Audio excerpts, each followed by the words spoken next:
মাননীয় অধ্যক্ষ দৰ্শন ৰহা।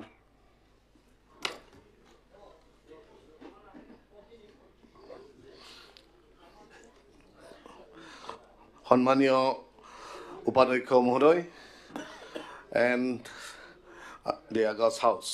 Sir, it is a great honor to speak on a historic occasion like this when, for the first time, the Assam State Assembly is holding its session in a sixth scheduled area. I myself come from the sixth scheduled area of Karbi Anglong, and I am proud to say that the Karbi Anglong have had the experience of the great journey of the sixth scheduled council. From the modest beginning with simple tasks of preserving and promoting tribal interests to the present complex nation-building tasks involving all development departments of the state. Sir, we all know that at the dawn of the independence, we all know that at the dawn of our independence, the Constituent Assembly was constituted to draft our present constitution. It had a subcommittee called the Northeast Frontier Assam Tribal and Excluded Areas Subcommittee, headed by the first Chief Minister of Assam, led Gopinath Bordoloi. That is why it was also called Bordoloi Committee. Its members included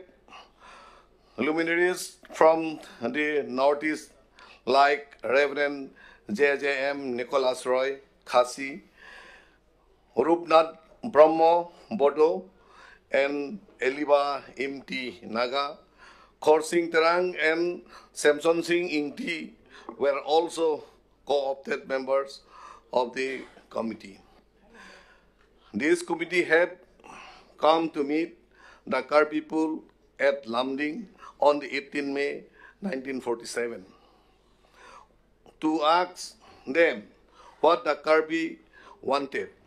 Our leaders, particularly Samson Singh Ingti, Chatra Singh Teron, and Chandra Singh Teron Langkung Habe, interacted with them and plead for a separate administrative district with a tribal council for the Karbis so that they may self-determine their affairs and that only tribal people should be allowed to contest the council's election. The other demands were A. Tribal land should be protected by law and that it should be inalienable. B. To give importance to education of the tribal people. And C. All customs and traditions of the tribal peoples should be protected by law.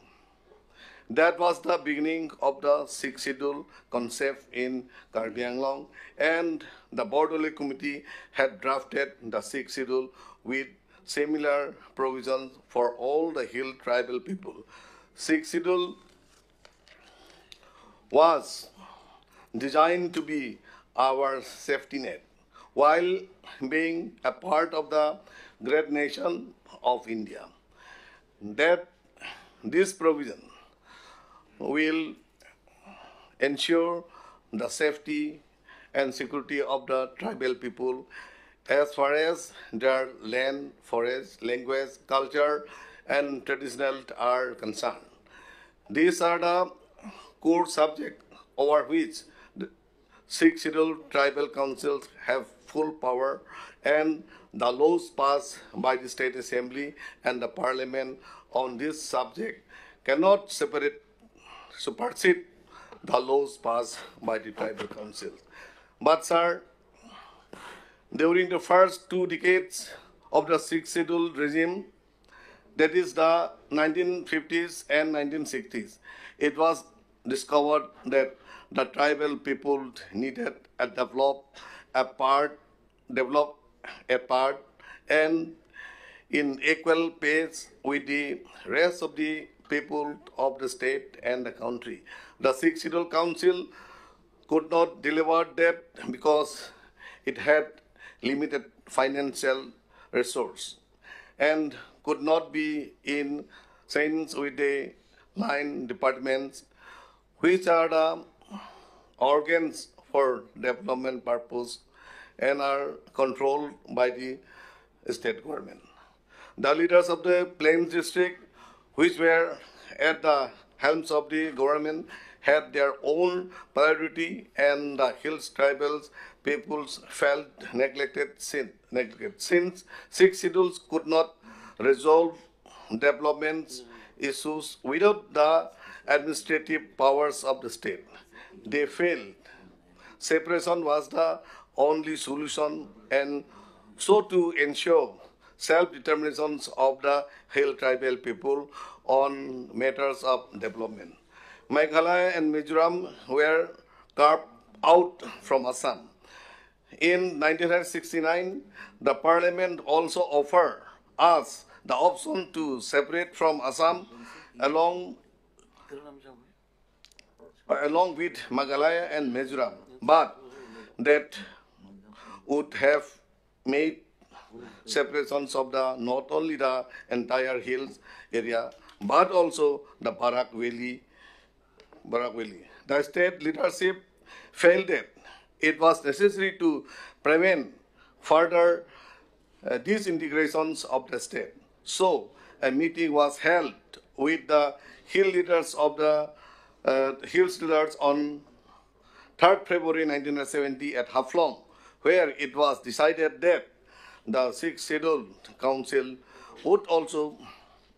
look after all the development department in Thank you. their respective Please conclude. areas. And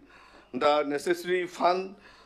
would be provided by the state government. That was the part of the concept of the transfer department in Sixth Scheduled areas, councils. Sir,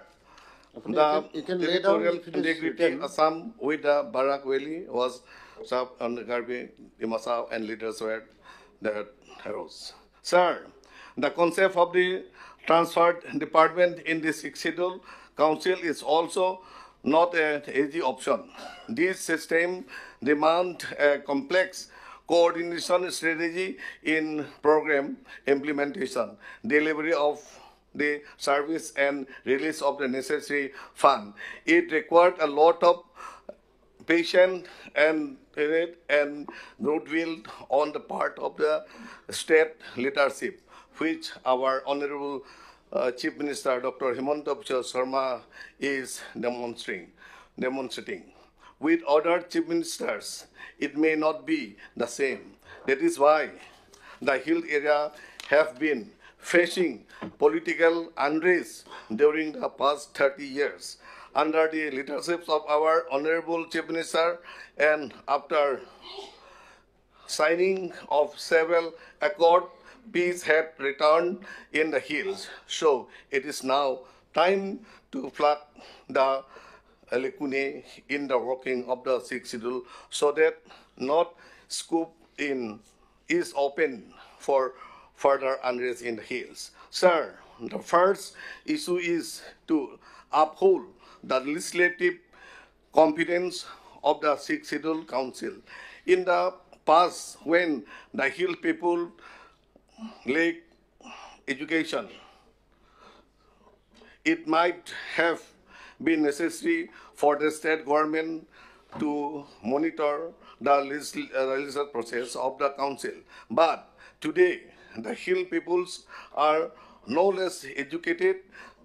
than the peoples of the plains areas. The subject reserved in the Sixth Schedule for the legislative functions of the Autonomous Council are synchronized, and the state government must respect the legislative competence of the council on those subjects. But the legislative bills continue to be lost in the labyrinths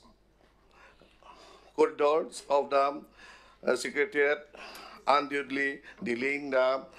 progress of the governor in the legislative process of the council. Important legislative bills are delayed for a year together in in the process. I urge the present chief ministers to resolve the issue permanently by allowing the governor to exercise his discretion without having to consult with the government. It will require the amendment of the para 20BA of the 6th schedule of the Constitution, which we have been pursuing. Thank you. You can Sir, lay down. sir, It is written, then you can lay down. We will include The your second speech, please. the second important issue is the uncertainty Please related with the manners and equitums of the funding. The third important issue is the upholding of the rights of the indigenous peoples in the relation to the land and the economic opportunities. The hills area of facing acute threat of negative demography change against the indigenous people as our border is perennially open. Sir, as in the past, we are still committed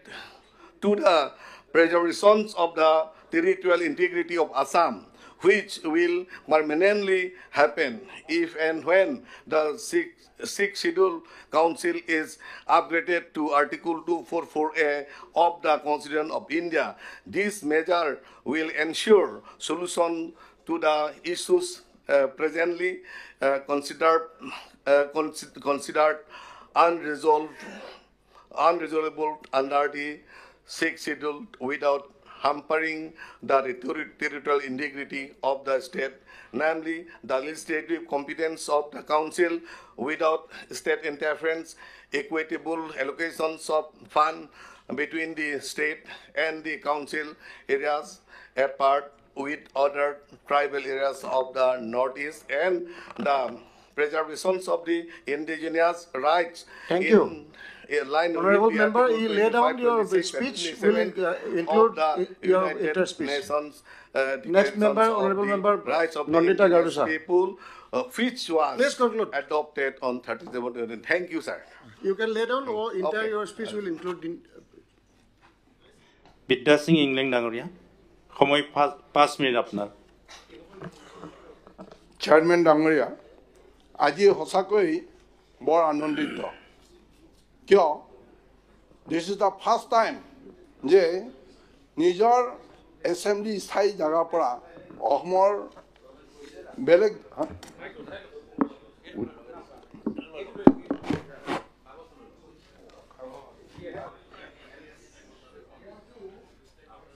দিব লাগিব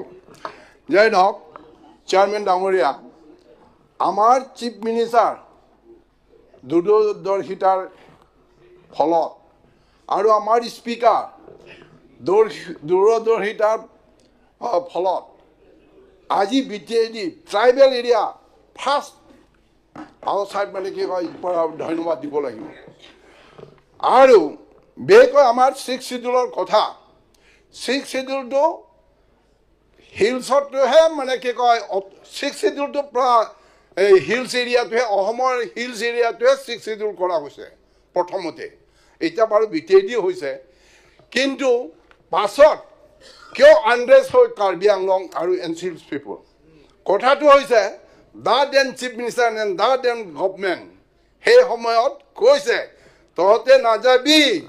মেঘালয়ত আমাৰ লগতে থাকিবি না বক্সিছ দিম কি বক্সিছ দিব কি ৰিৱাৰ্ড দিব সেইটো হৈছে article 244A state within the state সেই যেতিয়া প্ৰদত্ত কৰিছে আইনত সংবিধানত তাৰে পিছত এতিয়া 30-40 বছৰ হৈ গ'ল দিয়াই নাই আমাৰ নাতিসকলেও এতিয়া মানে গম পোৱা গৈছে আমাৰ ল'ৰাসকলেও গম পোৱা হৈ গৈছে আমিও গম পোৱা গৈছে কিয় দিয়া নাই এতিয়া সেইকাৰণে মাজে মাজে ডিমাণ্ড কৰাটো কি বেয়া হৈছে নেকি নহ'লে সিহঁতক ক'ব যে একোৱেই নাই বুলি কৈ দিব সেইকাৰণে মনত পেলাই দিছোঁ যি আৰ্টিকল 244A আছে সেইটো সোনকালে দি দিয়ক ষ্টেট উইথিন দ্য ষ্টেট কাৰণ নিজেহে ভোট দিছে আজি চিফ মিনিষ্টাৰ আজি গভৰ্ণমেণ্ট সেই তেতিয়া গভৰ্ণমেণ্টে যিটো ভোট দিছে সেইটো কৰিব লাগিব কথা নাৰে সেই সময়তো বোধ কৰি শৰৎচন্দ্ৰ সিনহা নেকি শৰৎচন্দ্ৰ সিনহা মই কাৰো নাম নকওঁ আৰু মানে মিনিষ্টাৰ গভমেণ্ট তাৰ কিয় মানে কি কয় আমাক এইটো সন্মান নজনালে আমাৰ ডেকা ল'ৰাবিলাকেও মানে কি কয় খং উঠি আছে সেইকাৰণে এতিয়া ডেভেলপমেণ্ট এতিয়া সঁচাকৈ আমাৰ চিফ মিনিষ্টাৰ ছাৰে যে 6 শিডিউলৰ সম্পৰ্কে কাৰ মনত দুখ আছে কওক সেইকাৰণে আজি বহলভাৱে চবকো মানে কি শুনাকৈ জানাকৈ চিফ মিনিষ্টাৰ ছাৰেতো নন 6 শিডিউলসকলক বুজাব নোৱাৰে যে আপোনালোকে বুজক বুলি এছেম্বলিতে চবকো কথা ক'বলৈ চান্স দিছে চবলৈ জানিবলৈ দিছে হয়নে নহয় ইভেন আমাৰ অখিলেও কৈছে আৰু আমাৰ কি কয় আমিনুল ইছলামেও কৈছে সেইটো ধেমালি কথা ইট ইজ এ ৰেকৰ্ড খুব ভাল হৈছে তাৰমানে চিফ মিনিষ্টাৰে 244 দি দিয়ক বুলি ইনডাইৰেক্টলি ছাপোৰ্ট কৰাৰ নিচিনা হৈছে গতিকে আপোনালোকে কথাটো নিদিয়ে যি কি নহওক ছাৰ ইয়াত আমাৰ কাৰ্বি আংলঙত বহুতো উঠনি আপুনি কৈছে যে ৰাস্তা পদূলি সঁচাকৈ ভাল পাইছে মেডিকেল কলেজ পাইছে আৰু কি লাগে ইউনিভাৰ্চিটি দিছে এতিয়া মই আৰু বৰ বেছি নহয় আপুনি আকৌ কামান দি দিব বন্ধ কৰি থৈ দিব এতিয়া কথাটো হৈছে মই অলপ এইটো পঢ়ি দিছোঁ এতিয়া কাৰ্বি আংলং এনচিল শান্ত হ'ব কি শান্ত হ'ব এই পঢ়ি শুনাই দিছোঁ memorandum of Please. Memorandum of settlement. The government of India and the government of Assam have made persistent efforts in the past to fulfill the legitimate aspiration of the Karbi people, which led to devolution of more autonomy to the Karbi Anglong Autonomous Council and development of the area. Notwithstanding this initiative, organization representing the Karbi people continue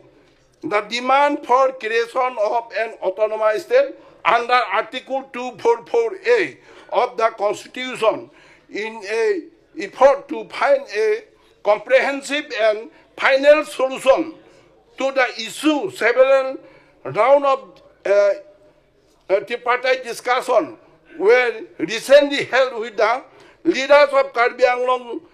armed groups as well as elected representatives of Karbi people. The negotiations have led to the signing of the memorandum of settlement, which will ensure greater devolution of autonomy to the Karbi Anglong Autonomous Council, protection of identity, language, culture, etc. of Karbi people,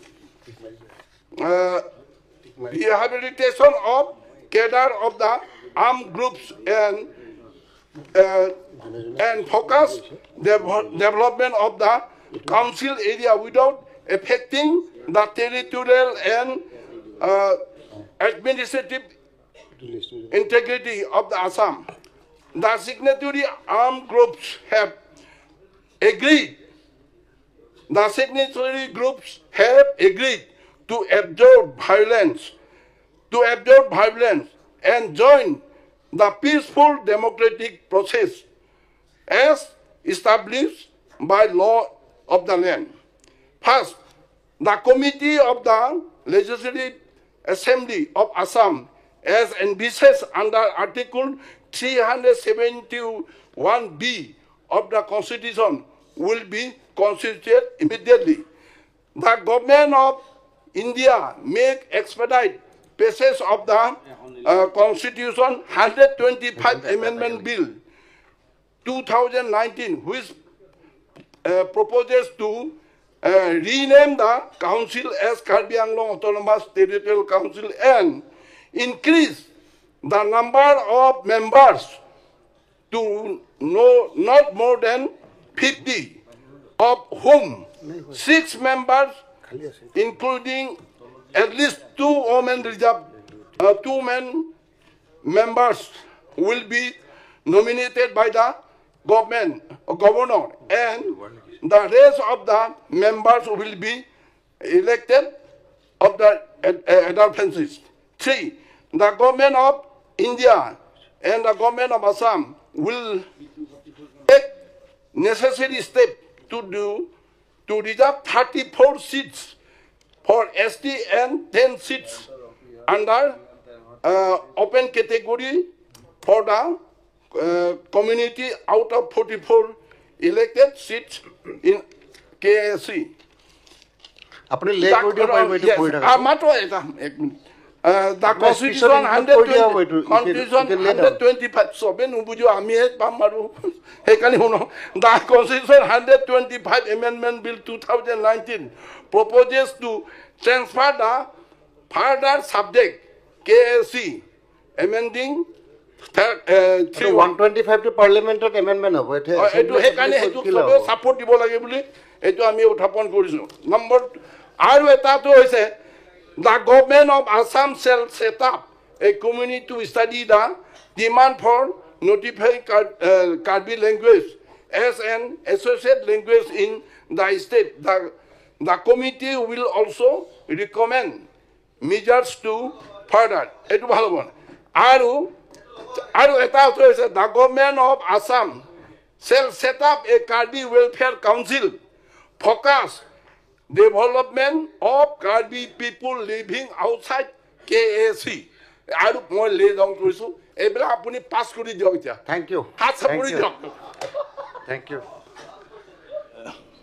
Shri Rabiram Narzary 3 minute only বহুত speaker আছে আৰু এতিয়া শেষ কৰিব লাগিব মাননীয় অধ্যক্ষ ডাঙৰীয়া আজি 6 শিডিউল এলেকাৰ socio economic and all round development ইয়াৰ ওপৰত যিটো ইয়াত আলোচনা কৰিবৰ কাৰণে এটা নিৰ্ধাৰিত সময় দি আলোচনা কৰা হৈছে ময়ো ইয়াত অংশগ্ৰহণ কৰি পেলাই মোৰ যিটো অভিজ্ঞতা মোৰ যিটো ক'ব লগা কথা এক্সপ্ৰেছ কৰিবৰ কাৰণে থিয় দিছোঁ ঠিক আছে থেংক ইউ এতিয়া মই just 1 minute please sir 1 minute please মই এতিয়া আসল মুদ্দাত আহিব খুজিছোঁ আমাৰ কি কয় বা বিদ্যাশ্ৰী এংলিং ডাঙৰীয়াই কৈছে যে আৰ্টিকল 24 সেইটো এপ্লাই কৰিব লাগে বুলি কৈ আছে আই ষ্ট্ৰংলি ছাপোৰ্ট হিজ ষ্টেটমেণ্ট মই ছাপোৰ্ট কৰিছোঁ আৰু তেখেতক যদি দিয়া হয় মোকো দিব লাগিব ইয়াৰ কাৰণে মই দাবী জনাইছোঁ যি নহওক আৰু আমাৰ ৰবীন্দ্ৰ নাৰায়ণ কলিতা ডাঙৰীয়াই দিব কৈছে যে মোৰ পাৱাৰ বিচাৰিছে মোৰ পাৱাৰ দিয়ক ময়ো তেখেতক সন্মান জনাই আকৌ তেখেতৰ ষ্টেটমেণ্টটো মই ছাপোৰ্ট দিছোঁ যে মোৰ পাৱাৰ দিয়ক এতিয়া লাষ্টলি মই সেইটোকে ক'ব খুজিছোঁ যে socio' economic and all round development ছাবজেক্টটো ছাৰ প্ৰথম কথা হ'ল যে মই প্ৰথমতে BTRৰ পৰা আহোঁ ছাৰ আজি যিখন আমাৰ ৰাজ্যপালৰ ভাষণ হ'ল তাত শংকৰদেৱৰ নাম উল্লেখ কৰা হৈছে কামাখ্যাৰ নামো উল্লেখ কৰা হৈছে খুব ভাল কথা কিন্তু মই ভাবোঁ যে আজিৰ ৰাজ্যপালৰ ভাষণটো যিহেতু ইয়াত হৈছে আমাৰ বডুফা উপেন্দ্ৰনাথ ব্ৰহ্মৰ নামটো স্মৰণ হ'ব লাগে এইটো মোৰ পিনৰ পৰা আপোনালোকৰ প্ৰতি সদনৰ প্ৰতি মোৰ এইটো বিনম্ৰ অনুৰোধ এতিয়া আমি দেখিছোঁ যে BTRটো যদি সঁচাকৈ ভালকৈ কাৰ্যকৰী হ'ব লাগে তেতিয়াহ'লে ফাণ্ড পজিশ্যনটো বাঢ়িব লাগে এতিয়া দেখা গৈছিলে যে 2020-21 চনত যেতিয়া হাগ্ৰামা মহিলাৰ লাষ্ট আছিলে তেতিয়া BTRৰ বাজেট আছিলে 680 কোটি টকা ষ্টেট গভৰ্ণমেণ্টৰ পৰা SOPT যিটো 680 কোটি টকা সেইটোৰ পৰা প্ৰত্যেক বছৰে 10%কে যদি বাঢ়ি যাবলৈ হয় 2025-26 চনত আচলতে আজিৰ দিনটোত BTRৰ কাৰণে বাজেট হ'ব লাগিছিলে 1095 কোটি টকা কিন্তু ষ্টেট গভৰ্ণমেণ্টে এইটো কমাই 800 কোটি টকা কৰিছে গতিকে মই মুখ্যমন্ত্ৰী ডাঙৰীয়াত উপস্থিত আছে মই মুখ্যমন্ত্ৰী ডাঙৰীয়াক অনুৰোধ জনাইছোঁ যে আৰু 295 কোটি টকা BTRক দিয়াৰ ব্যৱস্থা গ্ৰহণ কৰিব লাগে ঠিক তেনেকৈ মই ভাবোঁ যে ডিমা হাছাও অট'নমাছ কাউন্সিল আৰু কাৰ্বি অট'নমাছ কাউন্সিলৰ ক্ষেত্ৰতো 10%কে বঢ়োৱাৰ যিটো নিয়ম সেই অনুসৰি ডিমা হাছাও অট'নমাছ কাউন্সিল আৰু আপোনাৰ কাৰ্বি অট'নমাছ কাউন্সিলকো ফাণ্ডটো SOPT বা ষ্টেটৰ পৰা দিয়া ফাণ্ডটো অলপ বঢ়াব লাগে এইটো দুৰ্ভাগ্যজনক কথা যে এবাৰ চেণ্ট্ৰেল গভৰ্ণমেণ্টৰ ফাণ্ডটো BTRৰ ক্ষেত্ৰত কমাই দিছে মই আশা কৰোঁ আমাৰ ষ্টেট গভৰ্ণমেণ্টে চেণ্ট্ৰেল গভৰ্ণমেণ্টক এইটো বঢ়াবৰ কাৰণে অনুৰোধ কৰিব এতিয়া মই আপোনালোকক ক'ব খুজিম যে আচলতে BTR যিখন চুক্তি হ'ল মই 6 শিডিউল গোটেইটোলৈ যোৱাৰ আগত BTR চুক্তিখনত সৰ্বমুঠ চৰকাৰে কৈছিলে যে 79টা আমি কাম BTRৰ কাৰণে কৰি দিম 79টা কাম কৰি দিম অলপ আগতে মই মুখ্যমন্ত্ৰী ডাঙৰীয়াৰ লগত কথা পাতিছিলোঁ তেতিয়া তেখেতে ক'লে যে অকল এটাহে কাম বাকী আছে গোটেইখিনি কৰিলোঁ মই দেখিলোঁ যে গোটেইখিনি মই নিজে ইয়াতে একদম ধুনীয়াকৈ বনাই আনিছোঁ ৰিচাৰ্চ কৰি সব মানুহৰ লগত কথা বাৰ্তা পাতি যে আসলতে BTRৰ চুক্তি 2020 চনত 27 জানুৱাৰীৰ তাৰিখৰ দিনা যে 79টা কামৰ প্ৰতিশ্ৰুতি দিয়া হৈছিল তাৰ কেৱল 24টা কামহে এতিয়ালৈকে কৰা হৈছে অৰ্থাৎ 30.37% হে কাম কৰা হৈছে আৰু বেছিভাগ কামে এতিয়ালৈকে কৰা নাই মই ভাবো যে অসম চুক্তিৰ নিচিনাকে আকৌ BTR চুক্তি কাৰ্যকৰী কৰিব লাগে বুলি যাতে বড়ো মানুহে আন্দোলন কৰিবলগীয়া নহয় আকৌ যদি বড়ো মানুহে হাতত অস্ত্ৰ তুলিবলগীয়া নহয় তাৰ কাৰণে এবছৰৰ ভিতৰতে BTR চুক্তি 2020 চনৰ চুক্তিৰ 100% দফাসমূহ কাৰ্যকৰী কৰাৰ ব্যৱস্থা গ্ৰহণ কৰিব লাগে এতিয়া যদি মই কওঁ এটা বা দুটা যদি উদাহৰণ দি দিওঁ মুখ্যমন্ত্ৰী ডাঙৰীয়াই নিজে গম পাব ইয়াত আছিলে অল্টাৰেশ্যন অফ এৰিয়া BTADৰ অল্টাৰেশ্যন এৰিয়াত কৈছিলে যে inclusion of villages having majority tribal population কৈছিলে যে তেনেকুৱা গাঁও আছে মই জনামতে 1100খন এতিয়ালৈকে তেনেকুৱা ট্ৰাইবেল গাঁও ইয়াত অন্তৰ্ভুক্ত কৰিছে মাত্ৰ 60খন exclusion of villages having majority non-tribal population যিবিলাক non-tribal population that 51তকৈ কম ট্ৰাইবেল মানুহ আছে সেইবিলাকক BTRৰ পৰা কটাৰ কথা আছিলে তাৰ এখনো গাঁও এতিয়ালৈকে কটা নাই সেইটো কটাৰ ব্যৱস্থা কৰিব লাগে তাৰপাছত BTADৰ আপোনাৰ কনষ্টিটুৱেঞ্চি 40টাৰ পৰা 60টা কৰাৰ কথা আছিলে 125 যিটো এমেণ্ডমেণ্ট আছে তাত নিশ্চয় এইটো আহিব ইয়াৰ আগৰ আমাৰ ভাৰতৰ কেন্দ্ৰীয় চৰকাৰ লোকসভা আৰু ৰাজ্যসভাত যিটো 125 যিটো এমেণ্ডমেণ্ট বিল আছে তাত এইটো সংখ্যা BTRৰ কথাটো উল্লেখ নাই এইবাৰ নিশ্চয় সোমাব নেক্সট ছিজনত মই আশা কৰোঁ যে এই এমেণ্ডমেণ্টত 40টাৰ পৰা 60টা BTRৰ চিট আপোনাৰ 40 MCLৰ চিটটো 60টাৰ পৰা 80টা নহয় 40টাৰ পৰা 60টা কৰাৰ ব্যৱস্থা গ্ৰহণ কৰিব লাগে এই তিনিটাই কাম কৰা নাই এই তিনিটাৰ ভিতৰত মই দেখুৱালো যে এটাৰ সামান্য অংক এটা 1100খন গাঁৱৰ ভিতৰত মাত্ৰ 60খন গাঁও এতিয়ালৈকে অন্তৰ্ভুক্ত কৰিছে তাৰপাছত যদি চাওঁ যে review of power and function of BTC তাত 90টা যিটো হেৰি দিয়াৰ কথা আছিলে সেইবিলাকো এতিয়ালৈকে কাৰ্যকৰী হোৱা নাই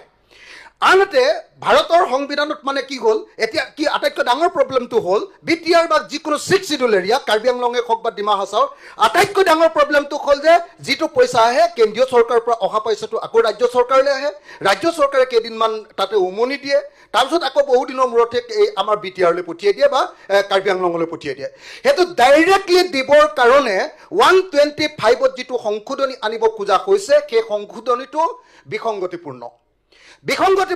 এই কাৰণে যে ভাৰতৰ সংবিধানৰ আৰ্টিকল 275হে অট'নমাছ কাউন্সিল 6 শিডিউল এলেকাবিলাকৰ ফাণ্ডৰ কথাটো আছে কিন্তু 125ত আৰ্টিকল 280 সংশোধন কৰাৰ কথাহে কোৱা হৈছে 280 সংশোধন কৰাৰ কথা কৈছে এইটো অকল আমাৰ ডিষ্ট্ৰিক্ট কাউন্সিল আমাৰ পঞ্চায়তবিলাক ডিষ্ট্ৰিক্ট পঞ্চায়তবিলাকৰ কাৰণে তেতিয়া BTRৰ মৰ্যাদা হ্ৰাস হ'ব BTRত আসলতে যি ক্ষমতা দিব খোজা কৈছে সেই ক্ষমতাটো নাইকিয়া হ'ব আৰু মই কেইটামান ইনষ্টিটিউশ্যন BTRত কি হৈছে কি নহৈছে দুটা তিনিটা ছাৰ আপোনাৰ নিজৰ জনগোষ্ঠীৰ কথা ছাৰ মোক দুটা তিনিটা কথা ক'বলৈ দিয়ক এক মিনিটত শেষ কৰি দিয়ক ছাৰ মোক এটা কথা শেষ কৰি দিয়ক ছাৰ চেণ্ট্ৰেল গভৰ্ণমেণ্টে কৰিম বুলি কৈছিলে education and other important institution BTRৰ কাৰণে কৈছিলে যে Bodofa Upendranath Brahma central university at Barama এতিয়ালৈকে হোৱা নাই নেশ্যনেল স্পৰ্টছ ইউনিভাৰ্চিটি হোৱা নাই ছাৰ স্পৰ্টছ অথৰিটি অফ ইণ্ডিয়াৰ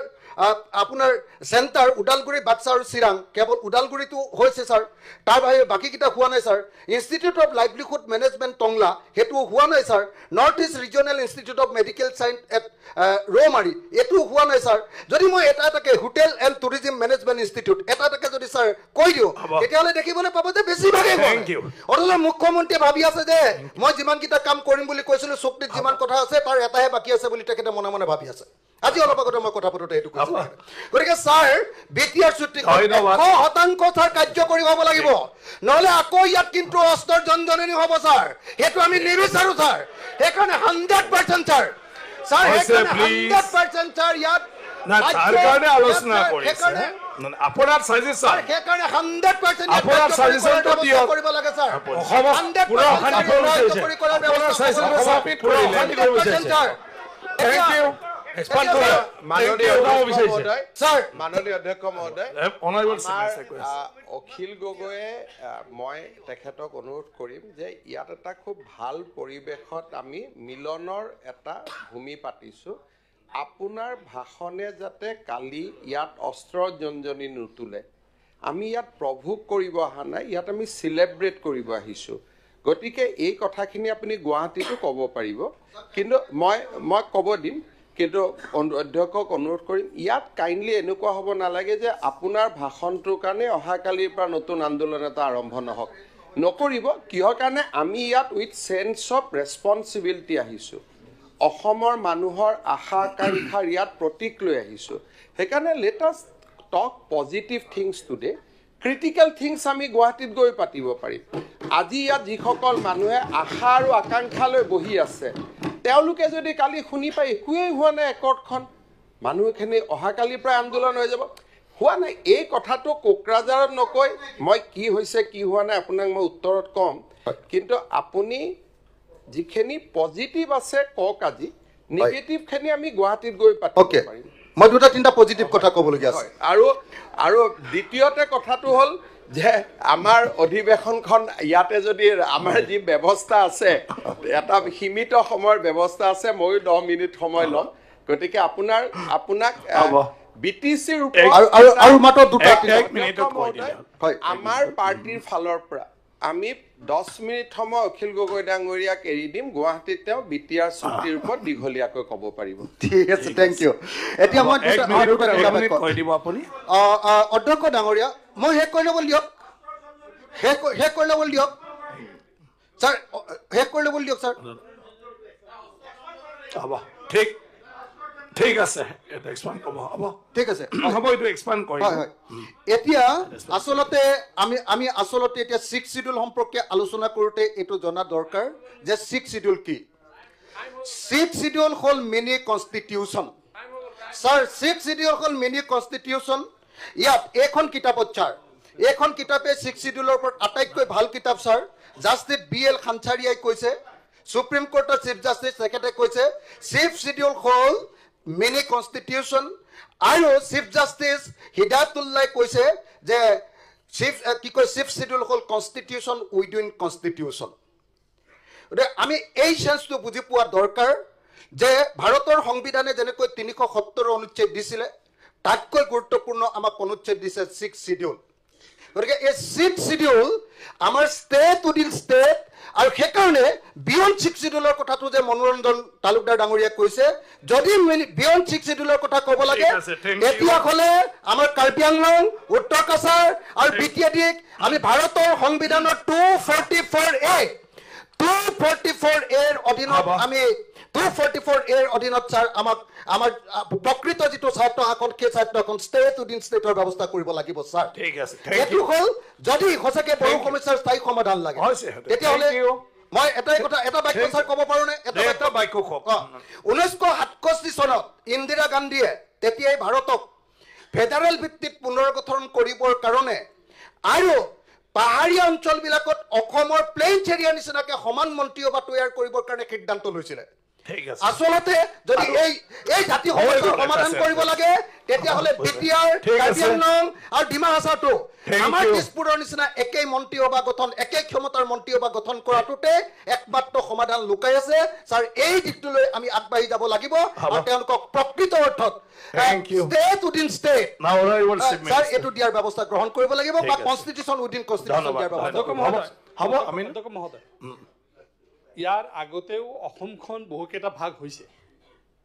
বেলেগ সেপাৰেটিষ্ট কেইবাটাও হৈছে নাই কাৰণে অনলি 6 শিডিউলটো আমি কেনেকৈ এম্পাৱাৰমেন্ট কৰিব পাৰো ডিভাইডেড আছে 50-50 পৰা আজি এটা অৱস্থালৈকে আহি পাইছে এই কাৰণে বেছি এইটো লাইন কৈ থাকিব নালাগে আমি হেতু ৰাস্তালৈ গতি কৰো তেতিয়া অসমখন অশান্ত হ'ব নাই 244 ডিভাইড আছে 50-50 নহয় কাৰণ ক'ব বিচাৰিম 244 নহয় ছাৰ ইনিচিয়েটিভ 244 এখন অখিল গগৈ ডাঙৰীয়া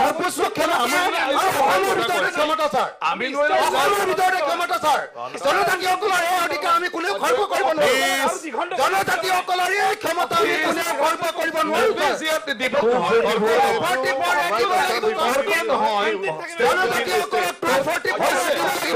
Honorable member, state within the state হৈছে আপোনালোকৰ কথাখিনি ৰাখিলে অধ্যক্ষ মহোদয় অখিল গগৈ ডাঙৰীয়াই গোটেইটো অসমৰ আগন্তুক বিধানসভা নিৰ্বাচনক লক্ষ্য কৰি তেওঁ প্লিজ অল ভাষণ এটা দিব চেষ্টা কৰি আছে কথাটো হ'ল একেজন ব্যক্তিয়ে যেতিয়া আমি অৰুণাচল আৰু নাগালেণ্ডৰ লগত সীমা সমস্যা সমাধান কৰিব খুজিছিলোঁ তেতিয়া আপোনাৰ বক্তব্যবিলাক বিধানসভাত কি আছিলে আপুনি ভৱিষ্যতে মনত পেলাব গতিকে একেজনে ব্যক্তি যিজন ব্যক্তিয়ে এখন গাঁও অৰুণাচলক এৰি দিব নোখোজে এখন গাঁও নাগালেণ্ডক এৰি দিব নোখোজে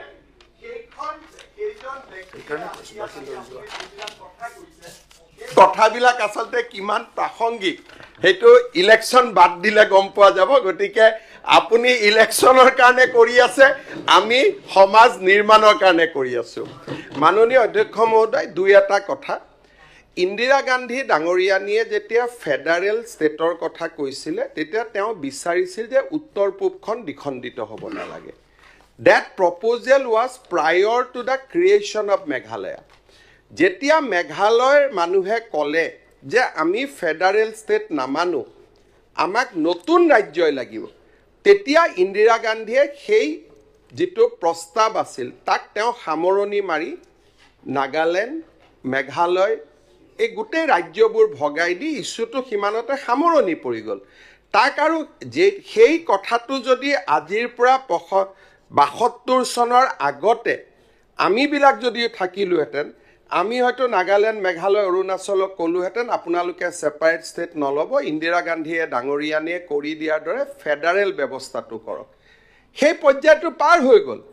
এতিয়া আমি কেইটামান আমাৰ ৰং কনচেপশ্যন প্ৰথম মই দূৰ কৰিছোঁ যে 6 শিডিউল এৰিয়াত চেণ্ট্ৰেল গভৰ্ণমেণ্টে কোনো টকা পইচা নপঠায় এইটো এটা যি ইয়াত ধাৰণা দিয়া হৈছে যে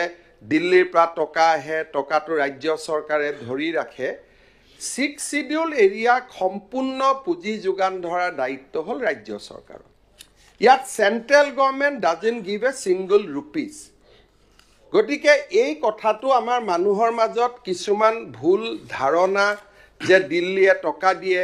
দিছপুৰে টকাটো ধৰি ৰাখে যেতিয়া আমি তথ্যৰ ভিত্তিত বক্তব্য নিদিওঁ সাধাৰণ জনজাতীয় লোকসকলৰ মনত ধাৰণা হ'ব যে দিছপুৰত কিবা এটা ৰাজনীতি কৰা হয় this is a transparent government আৰু আপোনাক মই তথ্য সহকাৰে ইয়াত ক'ব খুজিছোঁ মুখ্যমন্ত্ৰী আসনৰ পৰা যে আজিকালি 6 শিডিউল বুলি আগতেও কোনো ধৰণৰ টকা পইচা ৰাজ্য চৰকাৰক দিয়া নহয় আমি আপোনালোকে যিমান কথা কৈছে মই খুব আদৰণি জনাইছোঁ যে কোকৰাঝাৰক বেছি টকা দিব লাগে ডিমা হাছাওক দিব লাগে কাৰ্বি আলঙক দিব লাগে অহাকালি যদি এছঅপিডিত মই 40 কোটি টকা বিজনেছ দিওঁ আৰু আপোনাক 20 কোটি দিওঁ প্ৰথম আপুনি আহি আপত্তি কৰিব গতিকে আজি আমি সদনত এটা সিদ্ধান্ত লওঁ যে প্ৰত্যেকগৰাকী বিধায়কে নিজৰ নিজৰ 5 কোটি টকা কমাই দিব আৰু 6 শিডিউল এৰিয়াত পিডব্লিউ দিব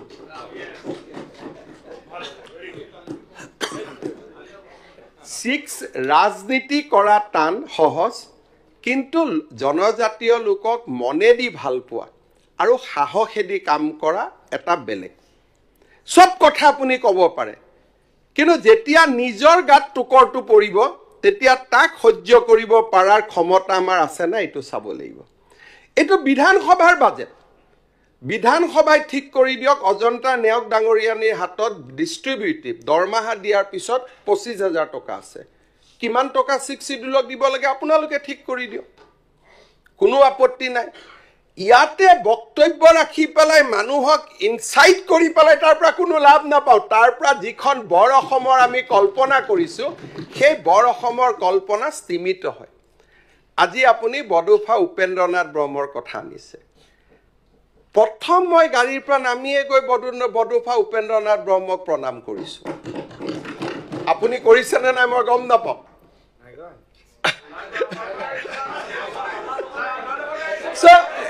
মই মাননীয় অধ্যক্ষ মই আপোনাক অভিযোগ দিয়া নাই মানুহৰ অন্তৰত এটা বেলেগ ধৰণৰ প্ৰথম যেতিয়া মোৰ ইয়াত কাৰ্যসূচী নাছিলে প্ৰমোদ বড়ো ডাঙৰীয়া মই আহিছোঁ প্ৰথম মই কৈছোঁ যে কাৰ্যসূচী আৰম্ভ হোৱাৰ আগতে মই উপেন্দ্ৰনাথ ব্ৰহ্মৰ প্ৰতিমূৰ্তিত যাম তাৰ পিছতহে মই বিধানসভালৈ যাম এই যে ইয়াত কোনো কাৰ্যসূচী নাই কিন্তু বডুফা উপেন্দ্ৰনাথ ব্ৰহ্মৰ জন্মদিনটো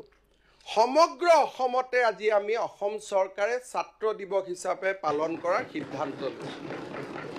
31 মাৰ্চ আপুনি বডুফাৰ জন্মত আপুনি বুলি কোৱাটো বেয়া হৈছে অধ্যক্ষ মহোদয় সন্মানীয় বিধায়কে বডুফা উপেন্দ্ৰনাথ ব্ৰহ্মৰ জন্মদিনটোত আছে নাই মই নাজানো কেতিয়াও মই টুইট কৰা দেখা নাই বহি এটা আপুনি যিহেতু ইয়াতে প্ৰভোকেটিভ কথা কৈছে আপুনি যেটো মেডিসিন দিছে হেতু মেডিসিন দিয়ে মই আপোনাক উত্তৰ দিব খুজিছো তে 31 মাৰ্চ তাৰিখে বডুফা উপেন্দ্ৰনাথ ব্ৰহ্মৰ জন্মদিন সৰকাৰৰ ক্যালেন্ডাৰত আছে যে অসম চৰকাৰে ছাত্ৰ দিৱস হিচাপে পালন কৰে অখিল গগৈ ডাঙৰীয়াৰ টুইটাৰৰ টাইমলাইন মই চাই আহিছো কোনো এটা 31 মাৰ্চতে তেখেতে উপেন্দ্ৰনাথ ব্ৰহ্মৰ প্ৰতি শ্ৰদ্ধাঞ্জলি জনোৱা নাই মাননীয় অধ্যক্ষ মহোদয় বড়ো চুক্তিৰ তেখেতে যদি পঢ়ে যিখিনি আঁচনি নাম তেখেতে গাই দিলে তাত কি লিখা আছে দিস ইজ এ ইলাস্ট্রেটিভ লিস্ট এখন হুসাংক নাও it is up to the Bodo leaders within the allocation of 1500 crores কোন কেটা স্কিম তেওঁলোকে লয় আপুনি জানি ভাল পাব যে অসম চৰকাৰৰ ভাগত আছিল 750 কোটি টকা আৰু অসম চৰকাৰে 750 কোটি টকা পাহৰি অকল তামুলপুৰত মেডিকেল কলেজ বনাবৰ কাৰণে 8 কোটি টকা খৰচ কৰিছে এতিয়া আপুনি মানুহক কলে যে গাঁও বাদ দিয়ক গাঁও সোমাই দিয়ক বডোলেণ্ড যদি এই ধৰণে চলে আজি যদি আপুনি কৈছে মাত্ৰ 60খন গাঁও সোমোৱালো 60খন গাঁও সোমোৱা সহজ নাছিলে আজি চতিয়াৰ বিধায়ক পদ্ম হাজৰিকা ইয়াত নাই বিশ্বনাথৰ বিধায়ক প্ৰমোদ বৰঠাকুৰ আছে এখন গাঁও সোমাব পাৰি নেকি চেষ্টা কৰক বিহালীত মই কোনো পলিটিক্যাল নধৰিব বিহালীৰ নিৰ্বাচনত সমগ্ৰ ইলেকশ্যনত কংগ্ৰেছ দলৰ কেম্পেইনৰ মূল কাৰণটো আছিল যে অসম চৰকাৰে কেনেকে গাঁওবিলাকক বিটিআৰক দি দিলে that was their main campaign Pijus Hazarika ডাঙৰীয়া আছে I have to give reply one after reply I took the greatest challenge of my political life এখন গাঁও বিটিআৰত সোমোৱাৰ ইমপ্লিকেশনটো আমি বুজি পাব লাগিব সেই গাঁওখন যেতিয়া বিটিআৰত সোমাব তাত বাস কৰা অজনজাতীয় মানুহৰ অধিকাৰত 50% অধিকাৰ তেওঁলোকৰ কম্প্ৰমাইজ হৈ যায় কাৰণ বিটিআৰ মানে 6 শিডিউল ইলেকশন উঠিব নোৱাৰে পঞ্চায়ত ইলেকশন খেলিব নোৱাৰিব মাটিৰ তেওঁলোকৰ আগৰ অধিকাৰ বিলাক হেৰাই যাব not a easy job 11খন গাঁও সোমাব বুলি তাত শব্দটোৱে নাই আপুনি কৰ পৰা 11খন গাঁৱৰ শব্দটো পালে তাত লিখা আছে যে through discussion exclusion and inclusion হ'ব through a commission is working every month every day consensus কৰি আমি সোমুৱাই আছো আৰু এখন গাঁও বিটিআৰৰ পৰা আমি উলিয়াব পাৰিম নেকি আজি এখন গাঁও বিটিআৰৰ পৰা উলিয়াই দিয়াৰ আগতে মোক আপসু আৰু বড়ো জাতীয় সংগঠন খেনিয়ে মোক স্বীকৃতি দিব লাগিব যে আপুনি উলাওক গাঁও তো ইমান বিটিআৰ ইমান ইজি জাগা 85 চনৰ পৰা অসমৰ কোনো মুখ্যমন্ত্ৰী বিটিআৰত ৰাতি থাকি পোৱা নাই আজি আপোনালোকে ইয়াত আহিছে এই গুটেই আৰত আপসু ইউপিপিএল বিপিএফ এই ৰাজনৈতিক সংগঠনখিনিৰ উপৰিও নৰেন্দ্ৰ মোদী অমিত শাহ ডাঙৰীয়াৰ অদম্য ইয়াৰ ব্যাকগ্ৰাউণ্ডৰ কাৰণে আজি আমি ইয়াত বহিব পাৰিছো আজি ইয়াত বহি আমি যিখিনি কথা পাতিছোঁ আপোনালোকে ডেটা চাওক অসমৰ মুখ্যমন্ত্ৰী প্ৰফুল্ল কুমাৰ মহন্ত এটা দিনো বিটিআৰত ৰাতি থাকি পোৱা নাই থকাৰ পৰিৱেশ নাছিল অসমৰ মুখ্যমন্ত্ৰী তৰুণ গগৈ ডাঙৰীয়া 15 বছৰত ডাঙৰ ডাঙৰ কথা আজি কিছুমানে ক'ব খুজিব এটা দিনো বিটিআৰত ৰাতি থাকি পোৱা নাই আৰু মই এইখিনিও যোগ দিম যে সৰ্বানন্দ সোণোৱাল ডাঙৰীয়াৰ দিনতো তেখেতো বিটিআৰত এদিনো নিশা কটাব পৰা নাছিল These are facts of life. Bimala প্ৰসাদ চলিহা বিটিআৰত আহোঁতে তেওঁৰ ভ্ৰমণৰ বিপক্ষেও বন্ধ ঘোষণা কৰা হৈছিল আজি য'ত আমি থিয় হৈ আছোঁ যথেষ্ট কথা ক'বৰ কাৰণে ইয়াত আহি প্ৰভোগ কৰিবৰ কাৰণে বহুত ভাল আজি দিনটো অসমৰ ইতিহাসৰ আটাইতকৈ যুগান্তকাৰী দিন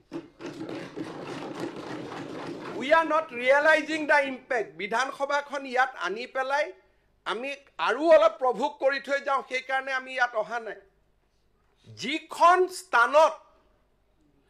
যিখন স্থানৰ পৰা এদিন অসমক বিভাজন কৰাৰ বাবে প্ৰচণ্ড আন্দোলন হৈছিল শ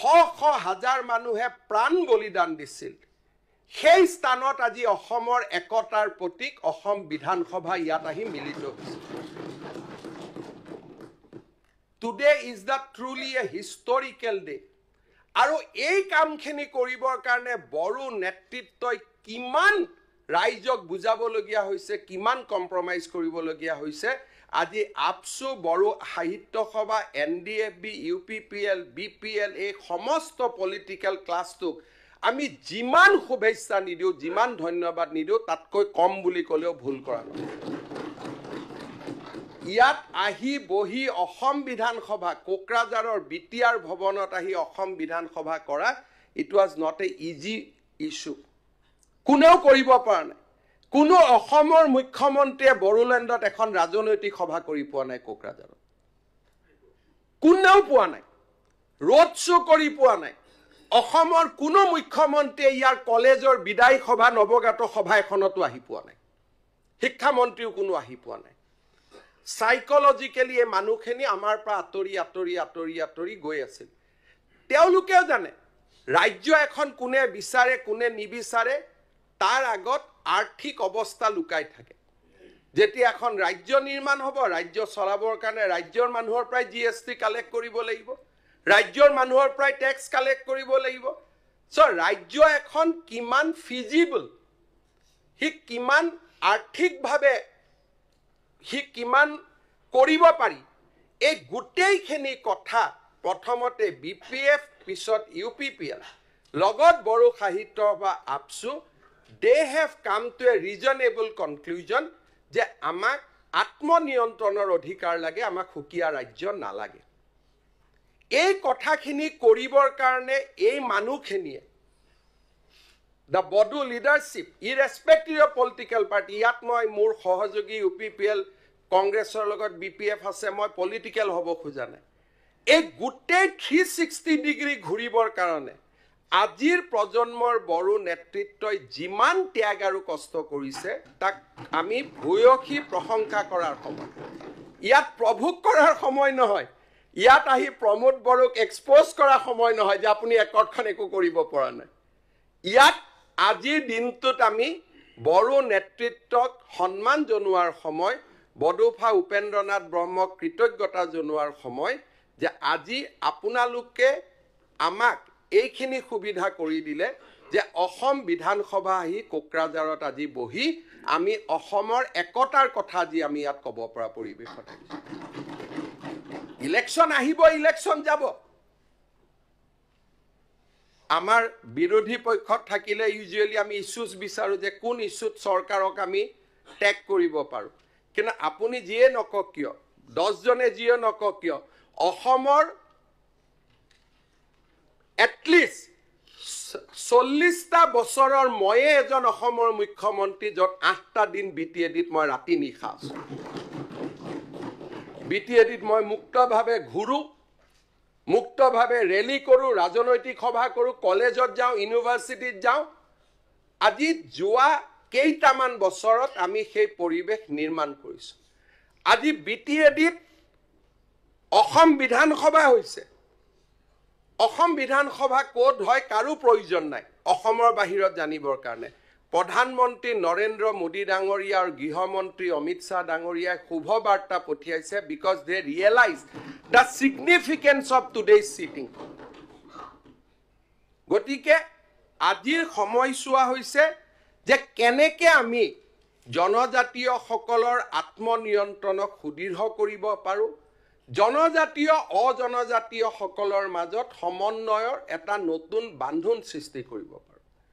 যেতিয়া মই ইয়াত বড়ো নেতৃত্বৰ কথা কৈছোঁ you have also feel the pain of non Bodo people living in the BTR আজি 60টা সমষ্টিৰ বা 40টা সমষ্টিৰ যেতিয়া 35টা ৰিজাৰ্ভেশ্যন হয় 30+5 মুকলি হয় এছাম বৃহত্তৰ ৰাইজে ৰাজনৈতিক অধিকাৰ অবিহনে জীয়াই থাকিবলগীয়া হয় তেওঁলোককো আজি দিনটোত আমি ধন্যবাদ জনাব লাগিব যে অসমৰ একতাৰ কাৰণে আজি BTR অঞ্চলত বাস কৰা অনাবড়ো সমাজখনেও সৰ্বোচ্চ ত্যাগ কৰিছে It is not a easy things.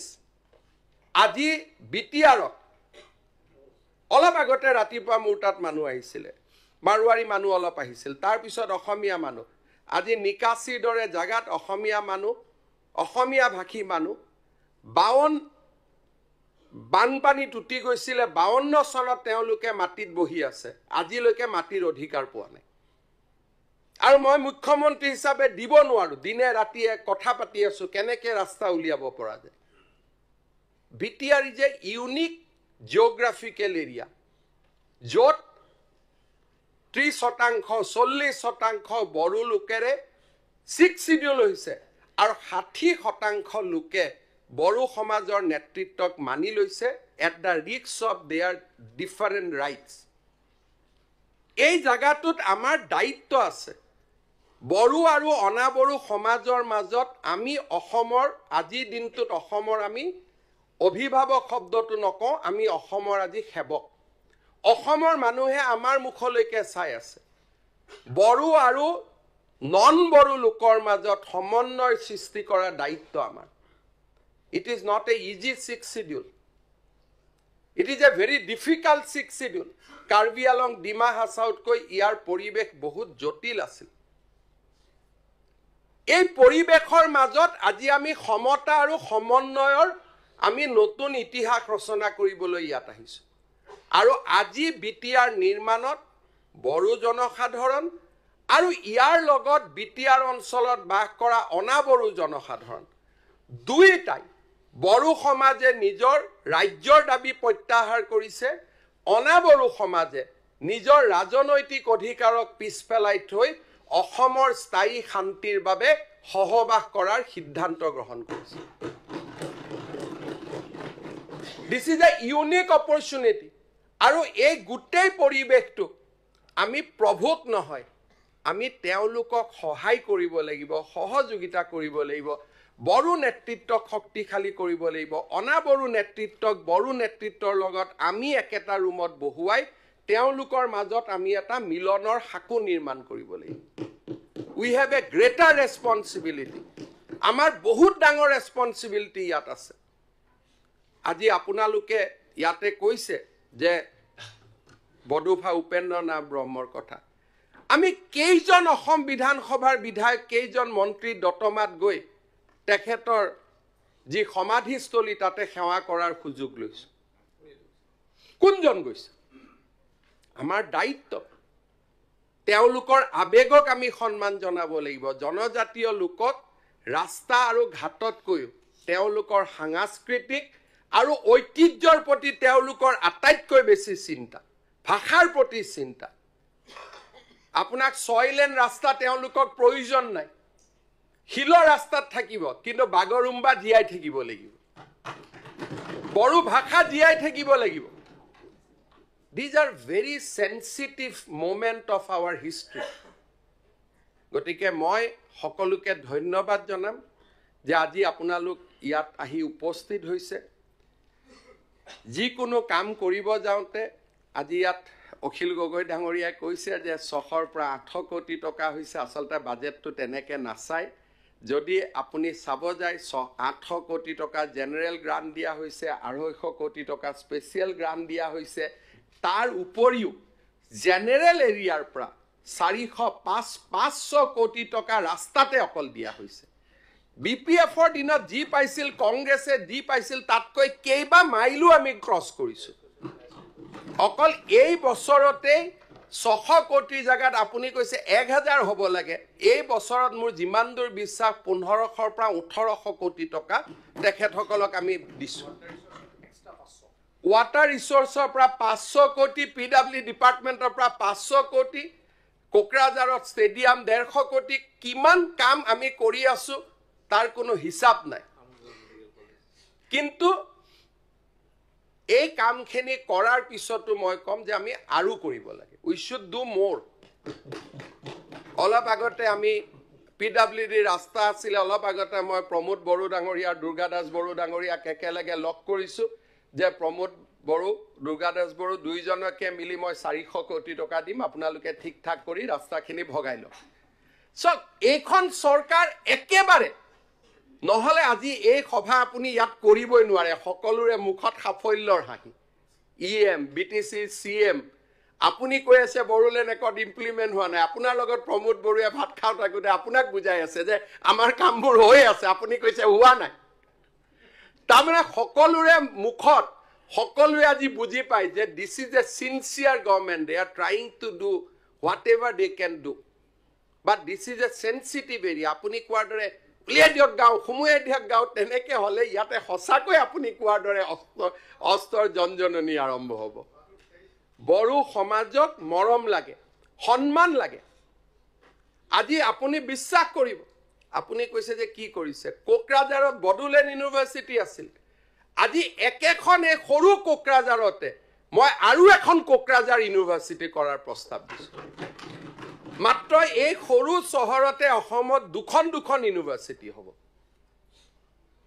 এটা আপুনি শুনাৰ পিছতে কালি মোক ক'ব যে শিৱসাগৰটো কৰিব লাগে বুলি আৰু যিমান কাম হৈ আছে মই যদি লিষ্টখন দিব যাওঁ কালি পৰখি বিধায়কসকলে মোক ক'ব এইবিলাকটো গমেই পোৱা নাছিলো আমাৰ তাত কিয় হোৱা নাই বুলি এই সাফল্যৰ হাঁহি পুলিচ মিলিটাৰী একো নলগোৱাকৈ এই যে সকলোৰে মুখত আজি সাফল্যৰ হাঁহি দেখিছে this is absolutely hard work right from prime minister to the people of Bodoland আজি তেওঁলোকৰ কমপ্লিট বড়ো ওদালগুৰি কোকৰাঝাৰৰ সাম্প্ৰদায়িক সংঘৰ্ষ today what is there আজি কংগ্ৰেছ দলে কীৰ্তিত্ব লয় যে সংখ্যালঘুৰ আটাইতকৈ আমি বন্ধু বুলি আজি মই একো ডেটা নকওঁ কিন্তু সৰ্বানন্দ সোণোৱাল আৰু হিমন্ত বিশ্ব শৰ্মা চৰকাৰৰ দিনত এটাও সাম্প্ৰদায়িক সংঘৰ্ষ হোৱা নাই এজনো মুছলমান লোকৰ মৃত্যু হোৱা বিটিআৰত দিজ আৰ পিওৰ ষ্টেটিষ্টিক্স আৰু ষ্টেটিষ্টিক্সৰ ওপৰতো কোনেও কথা ক'ব নোৱাৰে আজি প্ৰথমবাৰৰ বাবে বড়ো ভূমিৰ ইলেকশ্যনত মুছলমান মানুহে মুকলিকৈ ভোট দিছে বঙালী মানুহে ভোট দিছে অসমীয়া মানুহে ভোট দিছে আৰু ভোট কাক দিছে বড়ো ল্যান্ডৰ দুইটা পাৰ্টিকে দিয়া নাই কোনোবাই হয়তো কংগ্ৰেছক দিছে কোনোবাই নৱশৰণীয়াৰ পাৰ্টিক দিছে কোনোবাই বিজেপিক দিছে কিন্তু দুইটা বড়ো ৰাজনৈতিক দলে পিছদিনাখন গৈ সোধা নাই তহতে আমাক কিয় ভোট দিয়া নাই বুলি This is what we have created. This is what we have created. Democracy, we have brought back democracy to BTR. We have brought back maximum মানুহৰ মাজত আত্মবিশ্বাস আৰু আপোনালোকে আৰু জানি গম পাব যে absolute no interference. বড়োলেণ্ড কাউন্সিলৰ ভিতৰৰ কোনো কথাত অসম চৰকাৰে কতোৱে ইন্টাৰফেয়াৰ নকৰে কাৰ্বি আলং ডিমা হাছাও কতোৱে ইন্টাৰফেয়াৰ নকৰে আগতে তাৰ বাজেট অসম বিধান সভাই বনাইছিল কোন বিভাগত কি দিব লাগে আমাৰ চৰকাৰে যোৱা বছৰ সিদ্ধান্ত ললে যে আমি বাজেট নবনাও আমি মাত্ৰ টকাটো দি দিম budget will be prepared by the this assembly, BTR assembly, Karbi Anglong assembly, Dima Hasao assembly. Aji apuni koise subject transfer koribo lage. Assam government has given no objection. Je jiman subject lage BTR ot loi jaok. Amar kuno apotti nai. Except Home Department jiman ji lage loi jaok. Aru সেই কাৰণে 125তম সংশোধনী আজি হোৱাৰ পথত গৈ আছে আৰু 125তম সংশোধনী হৈ যোৱাৰ লগে লগে BTR accord will be implemented in 100%. অকল হেইটোৱে বাকি আছে আৰু তাৰো আলোচনা চলি আছে কোভিডৰ সময়খিনিক বাদ দিলে 3.5 বছৰৰ ভিতৰত ইমান স্পিড ইমপ্লিমেন্টেশন কতো হোৱা নাই গাঁও 20-25 বছৰলৈকে চলি থাকিব পৰিবেশ বদলি থাকিব জিওগ্ৰাফি বদলি থাকিব আজি BTRৰ পৰা উলাই যাব যোৱা গাঁও যেতিয়া বড়ো লোকসকলে মৰম কৰিব তেওঁলোকে উলাই নাযাও বুলি ক'ব খুমাব খুজা গাঁও BTRয়ে ক'ব যে ঠিক আছে আমাক নালাগে আপসু ইজ চেঞ্জিং देयर পজিশন আগতে আপসুয়ে কৈছিল 10% বড়ো মানুহ থাকিলেও আমাক গাঁও লাগে এতিয়া আপসুয়ে কৈছে 100% বড়ো মানুহ থাকিলেহে আমাক গাঁও লাগে আমি আপসুক ধন্যবাদ দিব লাগিব যদি 2003 এনে ধৰণৰ কথা যদি আপসুৰ লগত পাতিব পৰা গ'ল হেতেন আজি আৰু এখন নতুন BTR আমি দেখা পালো হেতেন আজি খনিতপুৰ বিশ্বনাথত যেতিয়া আমি কথা পাতিছো আমি আপসুৰ লগত পাতিছো যে বড়ো গাঁওখিনি লৈ লওক নন বড়ো গাঁও বা 50-50 গাঁও দিব নালাগে বাকি মানুহখিনিৰ কষ্ট হয় এণ্ড আপসু ৰিয়েলাইজ আপসুয়ে ক'লে দাদা লাহে লাহে আমি কাম কৰি গৈ থাকিম এতিয়া আকৌ 15খন গাঁৱৰ তালিকা দিছে আৰু 15খন গাঁৱৰ তালিকা দিছে they are working very closely with us প্ৰতিটো এক মাহত এবাৰ নহয় এবাৰ কোনোবা এজন মন্ত্ৰীয়ে তেওঁলোকক লগ পাই we are working in a matter of collaboration আমি যেহেতু ডিসাইড কৰিছো যে we are not enemy now we are not competitor we are collaborator বড়োলেণ্ডৰ উন্নয়নৰ আমি এতিয়া সমভাগী আমাৰ মাজত প্ৰতিযোগিতাই নাই যেতিয়া প্ৰতিযোগিতাই নোহোৱা হৈ যায় তেতিয়া তাত কোনো ধৰণৰ সমস্যাই নাহে আৰু সেই কাৰণে এই বড়োলেণ্ড একৰ্ড অসম চুক্তিক যেনেকে আমাৰ 85ত অসম চুক্তি হোৱাৰ পিছত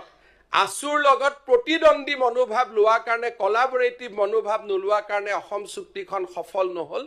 বড়ো চুক্তিক আমি প্ৰথম দিনাৰ পৰা আৰু যদি পুৰণা আৰু দূৰ আগলৈকে মনত পেলাও 2003ত যেতিয়া বড়ো চুক্তি স্বাক্ষৰিত হয় হাগ্ৰামা মহিলাৰী CM আছিল বড়ো চুক্তিৰ প্ৰথম বৰ্ষৰ দিনা অল সাবজেক্ট ট্ৰান্সফাৰৰ নোটিফিকেশনখন ময়ে পকেটত লৈ আহি ইয়াত হস্তান্তৰ কৰিছো because I am very sensitive যে আমি জনজাতীয় লোকসকলক তেওঁলোকৰ সন্মান দিব লাগিব সেই কাৰণে আজিৰ অসম বিধানসভা ইয়াত অনুষ্ঠিত কৰাৰ একমাত্ৰ উদ্দেশ্য আছিল যে বড়ো নেতৃত্বত যি দলৰ নহওক যি অনুষ্ঠানৰ নহওক ইৰেসপেক্টিভ অফ পলিটিক্যাল এফিলিয়েশন হিয়া উজাৰি অভিনন্দন জনোৱা যে আপোনালোকে এখন নতুন অসম নিৰ্মাণত আমাক সহযোগিতা কৰিছে আজি অসম বিধানসভাৰ পবিত্ৰ মজিয়াৰ পৰা মই বডুফা উপেন্দ্ৰনাথ ব্ৰহ্মৰ প্ৰতি আকৌ এবাৰ শ্ৰদ্ধাঞ্জলি জনাইছো আৰু বড়ো নেতৃত্বক আশ্বাস দিছো যে বড়ো চুক্তিক আখৰে আখৰে পালন কৰিবলৈ আমাৰ প্ৰচেষ্টা অব্যাহত থাকিব ইয়াৰ লগতে বড়োলেণ্ডত বাস কৰা যিসকল বড়ো জনগোষ্ঠীৰ লোক নহয় তেওঁলোককো আমি আশ্বাস দিছো যে আপোনালোকৰো ৰাজনৈতিক অৰ্থনৈতিক সাংস্কৃতিক অধিকাৰ আমি সুৰক্ষিত কৰিম বড়ো আৰু অনাবড়ো দুইটা শব্দ নোহোৱা কৰি আমি ইয়াতে এখন এনেকুৱা BTR নিৰ্মাণ কৰিব খুজো যিখন BTR অসমৰ উন্নয়নৰ প্ৰতীক হৈ পৰে অসমৰ বিকাশৰ নতুন প্ৰতীক হৈ পৰে সময় লাগিব পুৰণা ঘা তাক লাহে লাহে ধুই পখালি ঠিক কৰোতে সময় লাগিব কিন্তু আজি আমাৰ চৰকাৰৰ দিনতে বড়ো ভাষাক আমি আপ টু হায়াৰ সেকেন্ডাৰী লৈকে লৈ গলো আজি আমাৰ চৰকাৰৰ দিনতে বড়ো লেণ্ডৰ বাহিৰৰ বড়ো সকলৰ কাৰণে আমি ওয়েলফেয়াৰ কাউন্সিল নিৰ্মাণ কৰিছো ভাবিব নোৱাৰা কাম হৈছে আজি ইয়াত আমি সেই কাৰণে মই সকলোকে এটাই অনুৰোধ কৰিছো যে আজি দিনটো বডুফা উপেন্দ্ৰনাথ ব্ৰহ্মৰ প্ৰতি শ্ৰদ্ধাঞ্জলি জনোৱাৰ সময় বড়োলেণ্ডক শক্তিশালী কৰাৰ সংকল্প লোৱাৰ সময় আৰু বড়োলেণ্ডক বড়ো আৰু অনাবড়োৰ সমন্বয়ৰ এক মূৰ্ত প্ৰতীক হিচাপে নিৰ্মাণ কৰাৰ সংকল্প লোৱাৰ সময় আৰু মই বিশ্বাস কৰোঁ আজি অসম বিধানসভাখনক যি ধৰণে বড়োভাষী ৰাইজে আদৰি ল'লে সি এক ভৱিষ্যত সোণোৱালী অসমৰ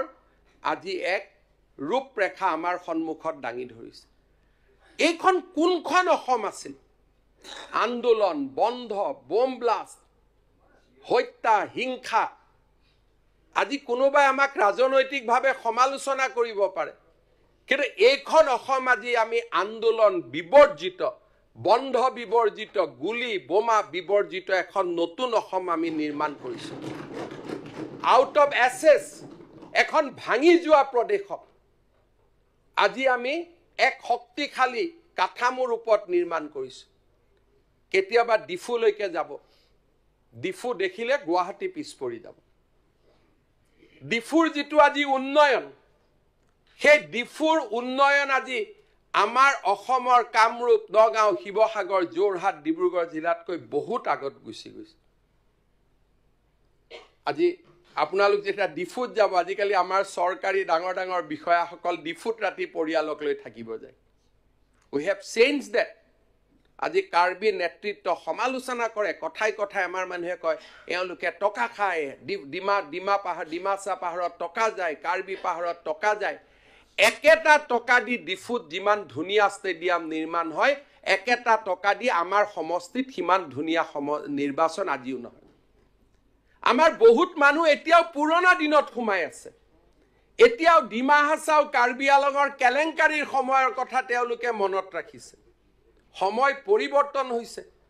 15 কোটি টকা দি জালুকবাৰীত যিমান ভাল ষ্টেডিয়াম নিৰ্মাণ হয় 15 কোটি টকা দি আজি ডিফু আৰু হাফলঙত তাতকৈ বেছি কাম হয় এইবাৰ ডিমা হাছাও পাহাৰৰ পৰা 7জন ল'ৰা এচিএছ পাইছে ল'ৰা ছোৱালী 7জন ল'ৰা এচিএছ পাইছে ৱেষ্ট কাৰ্বি আলঙৰ পৰা 3 গৰাকী ল'ৰা ছোৱালী আজি এচিএছ পাইছে ষষ্ঠ অনুসূচীসমূহ যোৱা 3.5 বছৰত যিমান ডেভেলপ হৈছে ডিফুত যিমান দলং ৰাস্তা হৈছে কোনেও কল্পনা কৰিব নোৱাৰে ৰাজনীতি কৰা মানুহৰ কথা ৰাজনীতিৰ লগত থাকিব কিন্তু কোনোবা এজন মানুহক লৈ যাওক যোন 10 বছৰ আগতে কাৰ্বি আলঙত গৈছিল আৰু আজি তেওঁ কাৰ্বি আলঙলৈকে যাওক তেওঁ পৰিৱেশৰ পৰিৱৰ্তন নিজে দেখা পাব মই ইয়াত বিশেষ ক'বলগীয়া নাই কাৰণ these are all matter of records আজি ডিমা হাছাওত যি পৰিৱৰ্তন হৈছে ডিমা হাছাওখনত আজি মানুহে মানিব আৰম্ভ কৰিছে যে ডিমা হাছাওখনে অসমৰ এক নেক্সট শিলং হ'ব গৈ আছে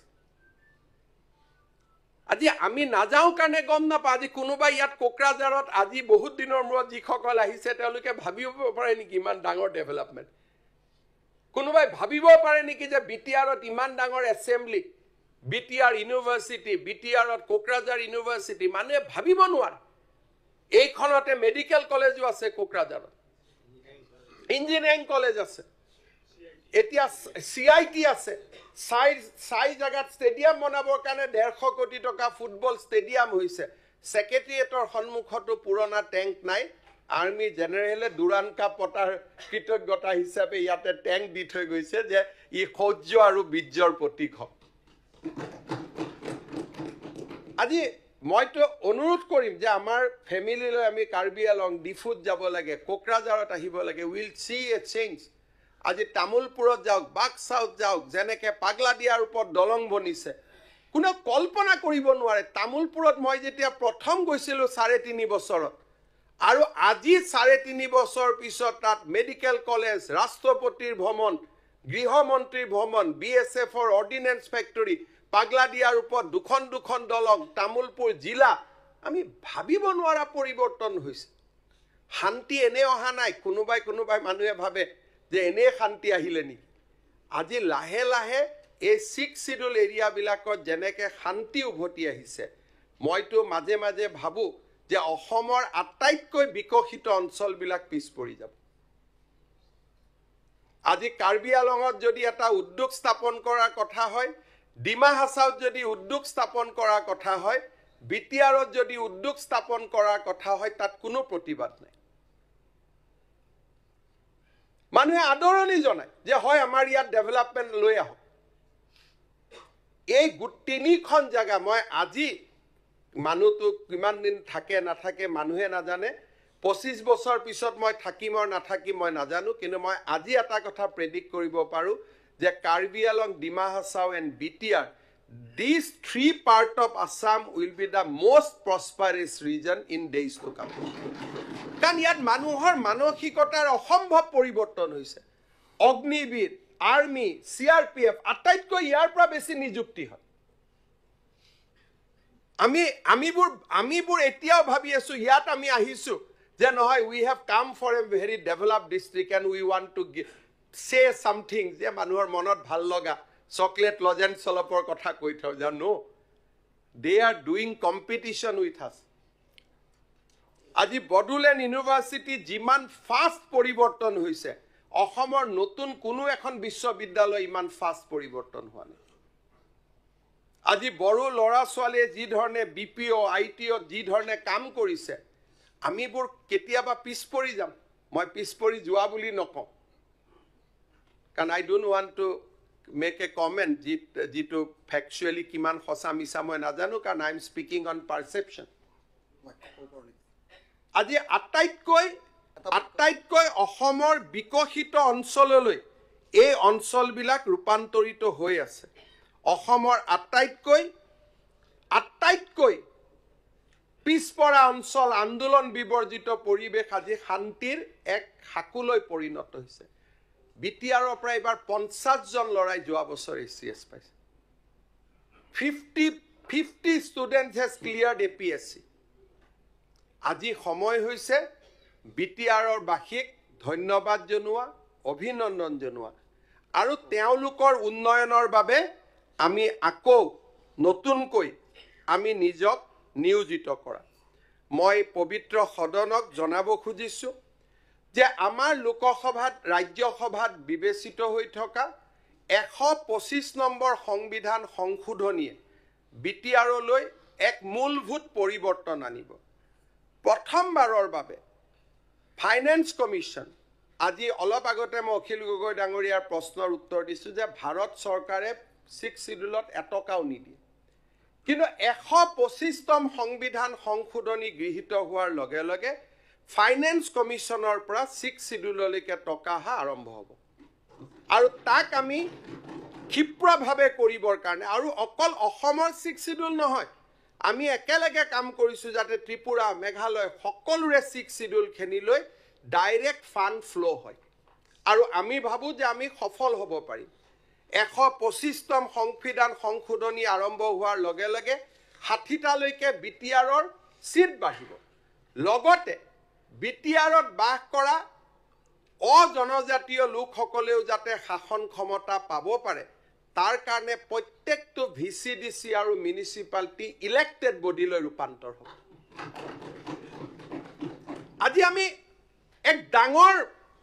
পৰিৱৰ্তনৰ কাৰণে কাম কৰিছো আৰু যেতিয়া আমি ডাঙৰ পৰিৱৰ্তনৰ কাৰণে কাম কৰো it should be slow it should be steady যদি গাড়ীখন জোৰে চলাব খুজু ই এক্সিডেন্ট হ'ব কাৰণ this is A very sensitive area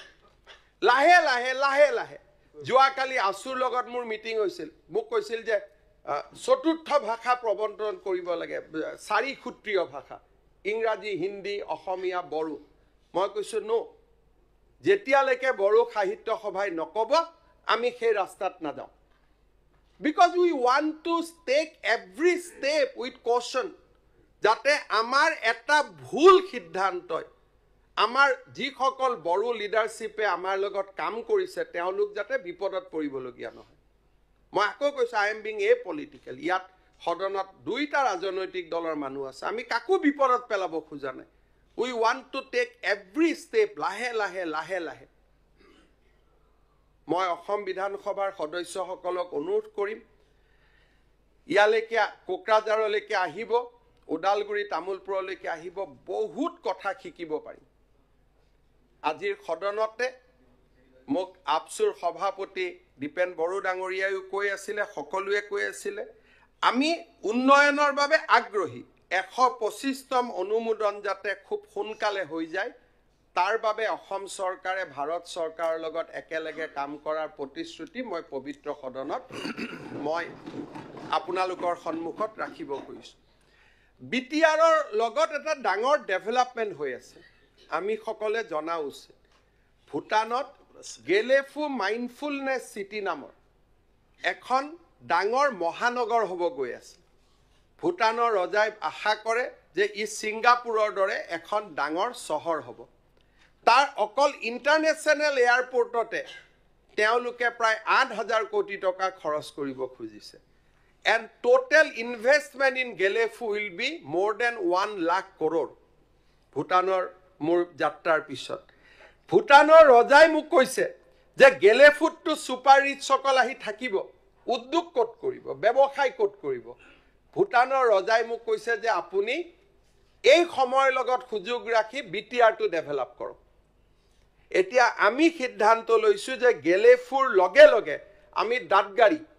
যাতে গেলেফুৰ ব্যৱসায়টো আমি দাঁতগাড়ীত ল'ব পাৰো আমি দাঁতগাড়ীক উন্নয়নৰ বাবেও আমি কাম কৰাৰ বাবে সিদ্ধান্ত লৈছো মই আগতে কৈছো যে চিৰাং এণ্ড কোকৰাঝাৰ এই দুইখন জিলাই অসমৰ প্ৰতিখন জিলাক পিছপেলাই থৈ যাব ইয়াত যেটো আমি আহি কৈছো টকা দি দিয়ক ইটুক দি দিয়ক আমি হাত পাতিব লাগিব এটি যে আমাক দিয়ক কাৰণ ইয়াত যেটো ডেভেলপমেণ্টৰ পেছ আছে আৰু মানুহে বিকাশ বিচাৰিছে আটাইতকৈ ডাঙৰ কথা গেলেফু হৈ যোৱাৰ পিছত চিৰাং আৰু দাঁতগিৰি অসমৰ আটাইতকৈ বিকশিত জিলালৈ ৰূপান্তৰিত হ'ব মেবি ইকুইভেলেন্ট টু গুৱাহাটী কাৰণ গোটেই ভূটানত তেওঁলোকৰ যেটো ডেভেলপমেণ্ট 8 কিলোমিটাৰ দূৰত চিৰাং মানুহৰ ঈৰ্ষাৰ কেন্দ্ৰবিন্দু হৈ পৰিব যদি ভূটানে তেওঁলোকৰ মিছনত সফল হ'ব পাৰে আমি কি কৰিব খুজিছো গুৱাহাটীৰ পৰা গেলেফুলৈকে আমি ৰেল লাইন বহাব খুজিছো দাঁতগিৰি হৈ যাতে that can be captured আৰু মই ভাবো যে আমাৰ অসম এডভান্টেজ সামিটৰ সময়ত গৃহমন্ত্ৰী আমাৰ ৰেল মন্ত্ৰী ডাঙৰীয়াই এই ঘোষণা কৰিব পাৰিব 10খন কলেজ আমি প্ৰভিন্সিয়েলাইজ কৰিছো এইবাৰ আমি বিধানসভাত প্ৰাদেশিকৰণৰ আইন আনুতে বড়ো চুক্তিৰ 6.3 ক্লজক আৰু অলপ কেনেকে আমি শক্তিশালী কৰি ইমপ্লিমেন্ট কৰিব পাৰো তাৰ কাৰণে আমি কাম কৰিব খুজিছো ইয়াৰ লগে লগে মানে স্যাৰ অধ্যক্ষ ডাঙৰীয়া মানে বড়ো মাধ্যমৰ স্কুল আৰু ইয়াত থকা অসমীয়া মাধ্যমৰ ভেঞ্চাৰ স্কুলখিনি চৰকাৰীকৰণ কৰাৰ এটা কৈ আছে এই বিষয়ে কৈ আছে সেইটো কৰি দিব লাগে কৈ আছে আজি এইটো ভাল মেছেজ এটা যাব লাগে মেছেজ এনেকে না যাব ইয়াত কৰিলে শিৱসাগৰ কলেজে কেছ কৰি দিব শিৱসাগৰ স্কুলে কেছ কৰি দিব স্পেশাল হাই কোৰ্টে নামানে নহয় আপুনি গটিকে বুক কৰিব দিয়ক মই কৰি আছো সুন্দৰ কৰি যাতে কতো বাধা নহয় 10খন কলেজক প্ৰাদেশিকৰণ কৰিলো এটাও কোৰ্টত কেছ নহল because I am taking step logically আৰু তেখেতসকলক বিশ্বাসত লৈ লাহে লাহে কৰি গৈ আছো গটিকে গোটেই কামখিনি কোৰ্টত কেছ নোহাকৈ গৈ আছে অসম একদম সৰু কথা সব গৈ আছে সৰু আজি আমি এতিয়া কাৰিগাঁৱৰ পৰা কোকৰাঝাৰলৈ আহিলো এই ৰাস্তাটো আমি 4 লেন বনাবৰ কাৰণে সিদ্ধান্ত গ্ৰহণ কৰিছো কোকৰাঝাৰৰ পৰা কাৰিগাঁৱলৈকে যোৱা ৰাস্তাটো আমাৰ ভূটানৰ নেশ্যনেল হাইৱেৰ পৰা সৰলপাৰালৈকে যোৱা ৰাস্তাটো আমি 4 লেন বনাব খুজিছো ফৰেষ্টখিনি 3 লেন বাকিখিনি 4 লেন আজি এই ধৰণৰ অসম মালাৰ আটাইতকৈ ডাঙৰ ইনভেষ্টমেণ্ট বিটিআৰত হৈ আছে ওদালগুৰিত আজি আমি বড়োলেণ্ড ইউনিভাৰ্চিটিৰ এখন কেম্পাছ আমি বনাব খুজিছো আৰু 2027 চনত ওদালগুৰিত আমি এখন মেডিকেল কলেজো নিৰ্মাণৰ কাম হাতত লম These are all in our proposals হাত আপুনি যেটো 700-400 কোটি দেখুৱাইছে এইবিলাক বিট কৰি আমি কেতিয়াবাই পাৰ কৰিলো সেইবোৰ হেকাৰণে ইয়াত কোনো এজন বিটিআৰৰ এমএলএ কোৱা নাই যে আমাক পইচা দিয়া নাই আমাক চোৱা নাই because they knows the story that we are আজি বাজেটটো আমি কৈছো যে আমি তেনেকে আগবাঢ়ি গৈ আছো বিটিআৰত যেনেকে আমি আগবাঢ়ি গৈছো কাৰ্বি আলঙত ডিমা হাছাও জিলাৰ ৰাস্তা বনাবৰ কাৰণে মই ৱৰ্ল্ড বেংকৰ পৰা 4,000 কোটি টকা আনিছো 4,000 crores for one district কোনোবাই কল্পনা আমি কৰিব নোৱাৰো 6 শিডিউলৰ কাৰণে আমি ইমান কাম কৰিছো যে ডিমা হাছাও জিলাৰ গোটেই কেটা ৰাস্তা নিৰ্মাণ কৰাৰ কাৰণে 4,000 কোটি টকা এটা নন্দিতা গাৰ্লু ছাৰ এটাই সমষ্টি তাত দুটা সমষ্টি নাই এটাই সমষ্টি 4,000 কোটি টকা আৰু কাৰ্বি পাহাৰত আজিৰ দিনটোত নাই বুলিও 3,000 কোটি টকাৰ ওপৰৰ ৰাস্তাৰ কাম হৈ আছে ভাবিব নোৱাৰা সেইকাৰণে যেতিয়া আমি গুৱাহাটীত যাম আলোচনা কৰি মই আজি ইয়াত ক'ব খোজা নাই আমি গোটেই কাগজ বনাব আমি আপোনালোকক তথ্য সহকাৰে ক'ব পাৰিম আজিৰ মাত্ৰ এই বিধানসভাখনৰ উদ্দেশ্য অধ্যক্ষ মহোদয়ৰ প্ৰচেষ্টাত আমি একতাৰ প্ৰতীক হিচাপে আজি ইয়াত আহিছোঁ বাকি আলোচনাটো আমি গুৱাহাটীতো গৈ কৰি থাকিব পাৰিম আজি মাত্ৰ ইয়াত আমি আহিছোঁ বডৌফা উপেন্দ্ৰনাথ ব্ৰহ্মৰ প্ৰতি অসম বিধানসভাৰ আনুষ্ঠানিক শ্ৰদ্ধাৰ্ঘ্য নিবেদন কৰাৰ কাৰণে Today, formally we are paying our tributes to Bodaufa Upendranath Brahma. Tekhete eta pispori jua jati keneke ek akhari jati loi rupantor koribo pari. Eta nisprekhito jati khottak kenekoi ataikoi unnoto khirkholoi loi jabo pari. Tar proman hisabe boru jati kaji nirman korar perona disil. আৰু যি ধৰণে উপেন্দ্ৰনাথ ব্ৰহ্মই বড়ো জাতিক নিৰ্মাণ কৰিলে সেই পথ যদি আমি সেই পথেৰে আগুৱাই যাবলৈ চেষ্টা কৰোঁ অসমৰ প্ৰতিটো জাতি সত্তাৰ বিকাশ হ'ব গতিকে মাননীয় অধ্যক্ষ মহোদয় কৃতজ্ঞ অসমবাসী ৰাইজৰ হৈ আজিৰ এই দিনটোত মই বডৌফা উপেন্দ্ৰনাথ ব্ৰহ্মক ধন্যবাদ কৃতজ্ঞতা শ্ৰদ্ধাঞ্জলি নিবেদন কৰিছোঁ আৰু বডৌফা উপেন্দ্ৰনাথ ব্ৰহ্মৰ সমাধিক আমি ৰাজ্যিক সমাধি পৰ্যায়লৈ উন্নত কৰাৰ বাবে প্ৰস্তাৱ গ্ৰহণ কৰিছোঁ তেখেতৰ সমাধিস্থলীক আমি এক সুন্দৰ আৰু ৰাজ্যিক পৰ্যায়ৰ এক পৰ্যায়লৈ আমি লৈ গৈ আৰু তেখেতৰ জন্ম দিৱসটো ৰাজ্যিক পৰ্যায়ত ৰাজ্য চৰকাৰে সদায় দতমাত পালন কৰাৰ বাবে তেখেতৰ সমাধিত অনুষ্ঠান হিচাপে পালন কৰাৰ বাবে ৰাজ্যৰ সাংস্কৃতিক বিভাগে কাম কৰিব ইয়াৰ লগে লগে তেখেতৰ জন্ম দিৱসটো আমি পালন কৰি আহিছোঁ আৰু আমি প্ৰত্যেক দিনাই ছাত্ৰ দিৱস হিচাপে পালন কৰিম দুটা কথাৰে মই সামৰণি মাৰিম মই এটা কথা আকৌ এবাৰ কৈছোঁ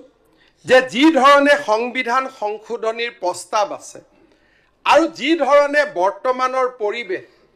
সেই পৰিৱেশে এটা কথা স্পষ্ট কৰি দিয়ে যে বিটিআৰৰ নেতৃত্ব সদায় বড়োভাষী ৰাইজৰ লগত থাকিব কাৰণ যদি 60টা সমষ্টিৰ 45টা সমষ্টি শিডিউল ট্ৰাইবৰ কাৰণে ৰিজাৰ্ভেশ্যন তাৰ মানে ইয়াৰ ৰাজনৈতিক অধিকাৰ সদায় বড়ো লোকসকলৰ মাজত থাকিব তেওঁলোকৰ দায়িত্ব হ'ব অনাবড়ো লোকসকলক মৰমৰ চকুৰে চোৱা তেওঁলোকৰ দায়িত্ব হ'ব তেখেতসকলকো সমাজৰ প্ৰতিটো পৰ্যায়তে আগুৱাই লৈ যোৱা মই অসমবাসী ৰাইজৰ হৈ আমাৰ বিটিআৰত বাস কৰা অনাবড়ো লোকসকলৰ কল্যাণ আৰু কুশলৰ দায়িত্ব বড়ো জনগণৰ ওচৰত অৰ্পণ কৰিব খুজিছোঁ কাৰণ তেখেতসকলৰ কল্যাণৰ কথা চিন্তা কৰা অসমৰ মুখ্যমন্ত্ৰী হিচাপে মোৰ দায়িত্ব কিন্তু বিটিআৰত মোৰ সীমিত ক্ষমতাৰ বাবে এই দায়িত্ব মই পালন কৰিবলৈ অসমৰ্থ কাৰণ সংবিধানে মোক ইয়াত বহুত কাম কৰিবলৈ অধিকাৰ নিদিয়ে মই আজিৰ এই সুন্দৰ দিনটোত মই বড়ো নেতৃত্বক অনুৰোধ কৰিম যে আপোনালোকে যাতে এইখন বিটিআৰত বাস কৰা অনাবড়ো লোকসকলৰ সাংস্কৃতিক শৈক্ষিক ৰাজনৈতিক অধিকাৰক সুৰক্ষিত কৰে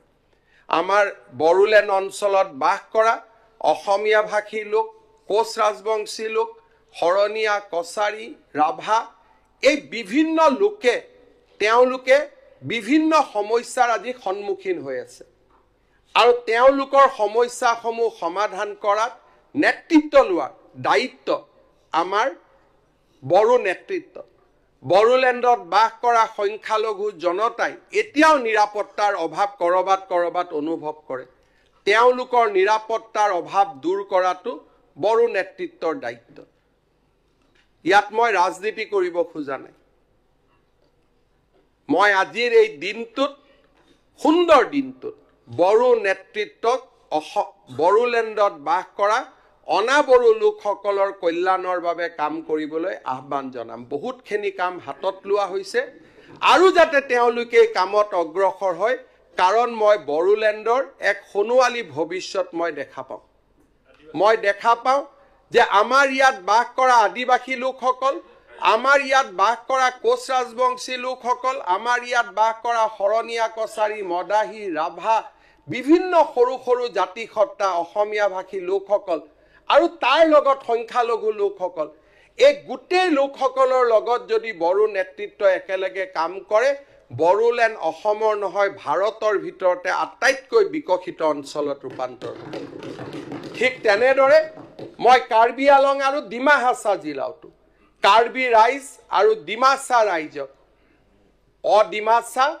আৰু অনা কাৰ্বি লোকসকলৰ ৰাজনৈতিক অৰ্থনৈতিক আৰু সাংস্কৃতিক অধিকাৰ সুৰক্ষিত কৰাৰ কাৰণে আহ্বান জনাম কাৰণ সংবিধানৰ 125তম সংশোধনে কাৰ্বি আলঙতো আৰু ডিমা হাছাওতো সদায়ৰ বাবে জনজাতীয় লোকসকলৰ ৰাজনৈতিক অধিকাৰ সাব্যস্ত কৰিব 60টা সিটৰ তাতো 45টা সিট শিডিউল ট্ৰাইবৰ বাবে ৰিজাৰ্ভেশ্যন হ'ব তাৰ মানে কাৰ্বি ডিমাছা আৰু আমাৰ বড়োলেণ্ডত কেতিয়াও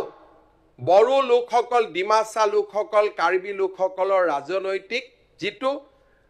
শ্বেয়াৰ অফ পাৱাৰ তাক কেতিয়াও সীমিত নহয়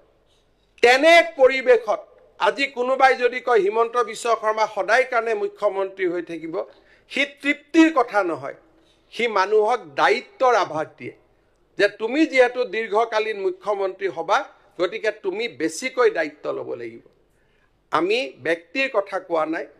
বহু দিনলৈ বড়োলেণ্ডত বড়ো কাৰ্বি আলঙত কাৰ্বি ডিমা হাছাওত ডিমাছা লোকসকলে শাসনতন্ত্ৰ পৰিচালনা কৰিব এনে এক মুহূৰ্তত সেই জিলাৰ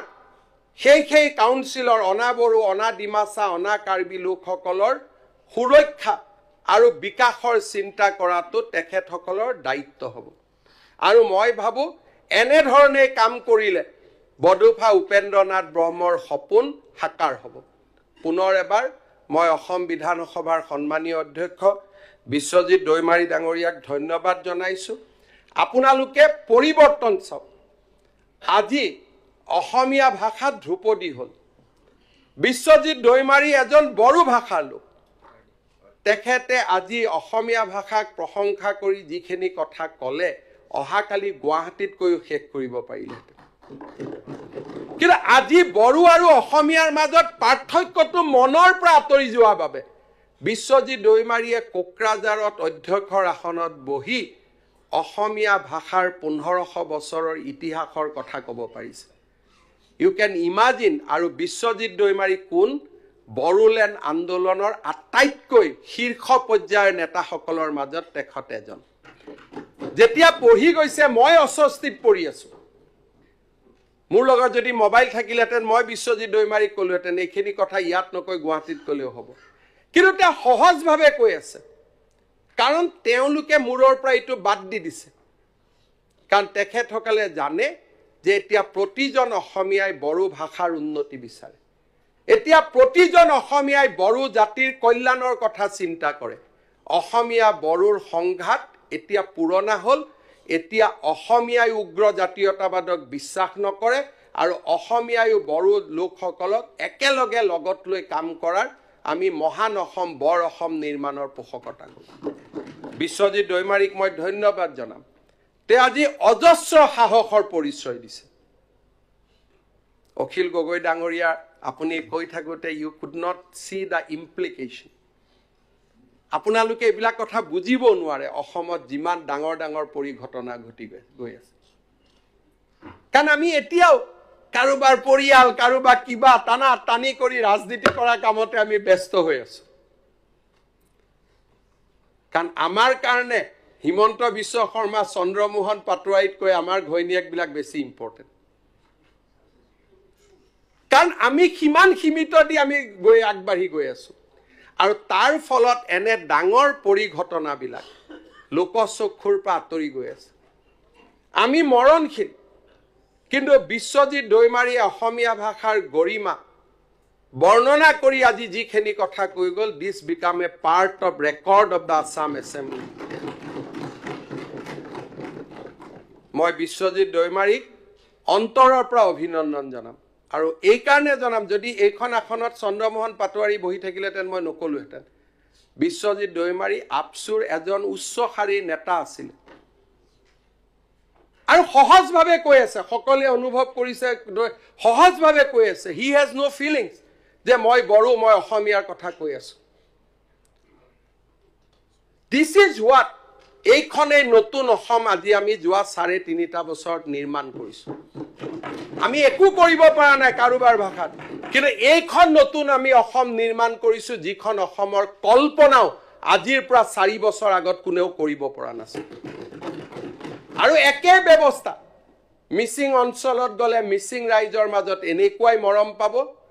তিৱা অঞ্চলত গলে তিৱা ৰাইজৰ মাজত এনেকুৱা মৰম পাব ৰাভা অঞ্চলত গলে ৰাভা ৰাইজৰ মাজত এনেকুৱাই মৰম পাব এই ধৰণৰ সোণোৱাল কছাৰী গাঁৱত গলে একে ধৰণে মৰম পাব জনজাতীয় লোকসকলৰ মাজত আজি আস্থা আৰু বিশ্বাসৰ নতুন পৰিৱেশ এটা আৰম্ভ হৈছে মই আশা কৰিম আমি সাৱধানতাৰে সতৰ্কতাৰে কাৰ্বি পাহাৰ ডিমাচা পাহাৰ আৰু বড়োলেণ্ডৰ বিকাশৰ বাবে আকৌ এবাৰ নিজক সমৰ্পণ কৰিম বড়োলেণ্ডৰ ৰাস্তা ঘাট উন্নয়নৰ বাবে যোৱা 2 বছৰত মই 500 কোটি টকা দিছিলোঁ আজি আকৌ এবাৰ 500 কোটি টকাৰ নতুন পেকেজ এটা মই বিধানসভাৰ মজিয়াৰ পৰা ঘোষণা কৰিছোঁ আমাৰ বিধায়কসকলৰ লগত ইতিমধ্যে মই কথা বতৰা পাতিছোঁ আধা তালিকা বিধায়কসকলে দিব আধা তালিকা বিটিআৰে দিব আৰু সুন্দৰভাৱে আমি বড়োলেণ্ড নিৰ্মাণৰ কামত নিজক ব্ৰতী কৰিম একে ধৰণে ডিমা হাছাওৰ কাৰণে 100 কোটি টকা আৰু কাৰ্বি আলঙৰ বাবে 200 কোটি টকা আজিৰ বিধানসভাৰ পৰাই মই ঘোষণা কৰিছোঁ আশা কৰোঁ এই ঘোষণাখিনিৰ কাৰণে আমাৰ কৰবাৰ পৰা অলপ কাবাৰ কাটা যাব কিন্তু এখন নতুন অসম নিৰ্মাণৰ কাৰণে আমি এইখিনিত আদৰণি জনাম আৰু সকলোৰে লগত একেলগে আমি কাম কৰিম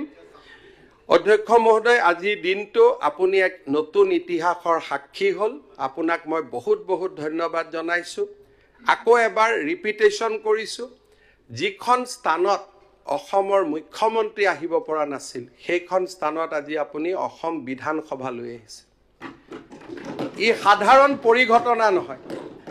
কোকৰাঝাৰত বহু দিন আছিল আজি ইউডিএফৰ নেতাসকল কোকৰাঝাৰত আহি বিধানসভা কৰিছে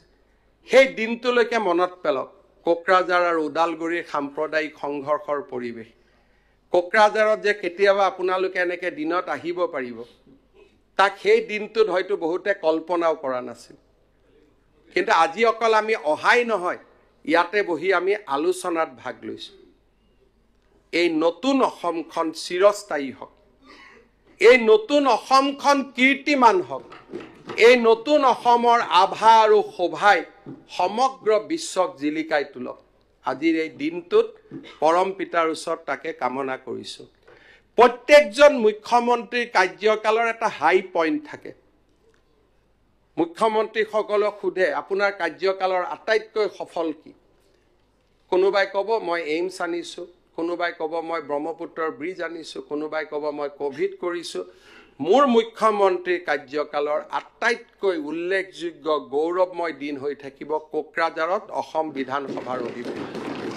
দিছ is the high point of my career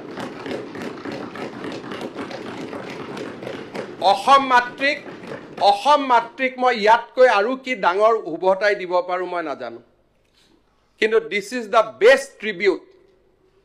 যে অসমত দীৰ্ঘকালীন ধৰি ৰাজনীতি কৰিছিলোঁ অসমৰ মানুহৰ মাজত থাকি ৰাজনীতি কৰি অসমৰ মুখ্যমন্ত্ৰীৰ আসন মই শুৱনি কৰিবলৈ সক্ষম হৈছিলোঁ যেতিয়া মোক কোনোবাই মৃত্যুৰ পিছত ভগৱানে সুধিব what you have return back to Assam এখন একত্ৰিত অখণ্ডিত অসমক আজি মই কোকৰাঝাৰত বিধানসভাৰ অধিৱেশন পাতি নতুন প্ৰজন্মৰ বাবে আহিবলগীয়া প্ৰজন্মৰ বাবে আমি উপহাৰ হিচাপে থৈ গ'লোঁ ইয়াক সংৰক্ষণ কৰাৰ দায়িত্ব আমাৰ ইয়াক সংবৰ্ধন কৰাৰ দায়িত্ব আমাৰ ইয়াক আমি বড়ো কাৰ্বি ডিমাচা লোকসকলক মৰম চেনেহ সন্মানৰ দৃষ্টিৰে আৰু তাৰ লগত তিনিওখন কাউন্সিলত বাস কৰা অনা বড়ো অনা কাৰ্বি অনা ডিমাচা লোকসকলৰ অধিকাৰক সুৰক্ষিত কৰি আমি এই 3খন কাউন্সিলকে আগুৱাই লৈ যাম এখন নতুন অসম নিৰ্মাণ কৰিম এখন বিশাল অসম নিৰ্মাণ কৰিম তাকে সংকল্প লৈ পুনৰ এবাৰ বডোফা উপেন্দ্ৰনাথ ব্ৰহ্মক শ্ৰদ্ধাঞ্জলি জনাই অধ্যক্ষ মহোদয় আপোনাক ধন্যবাদ জনাই মই মোৰ বক্তব্যৰ সামৰণি মাৰিছোঁ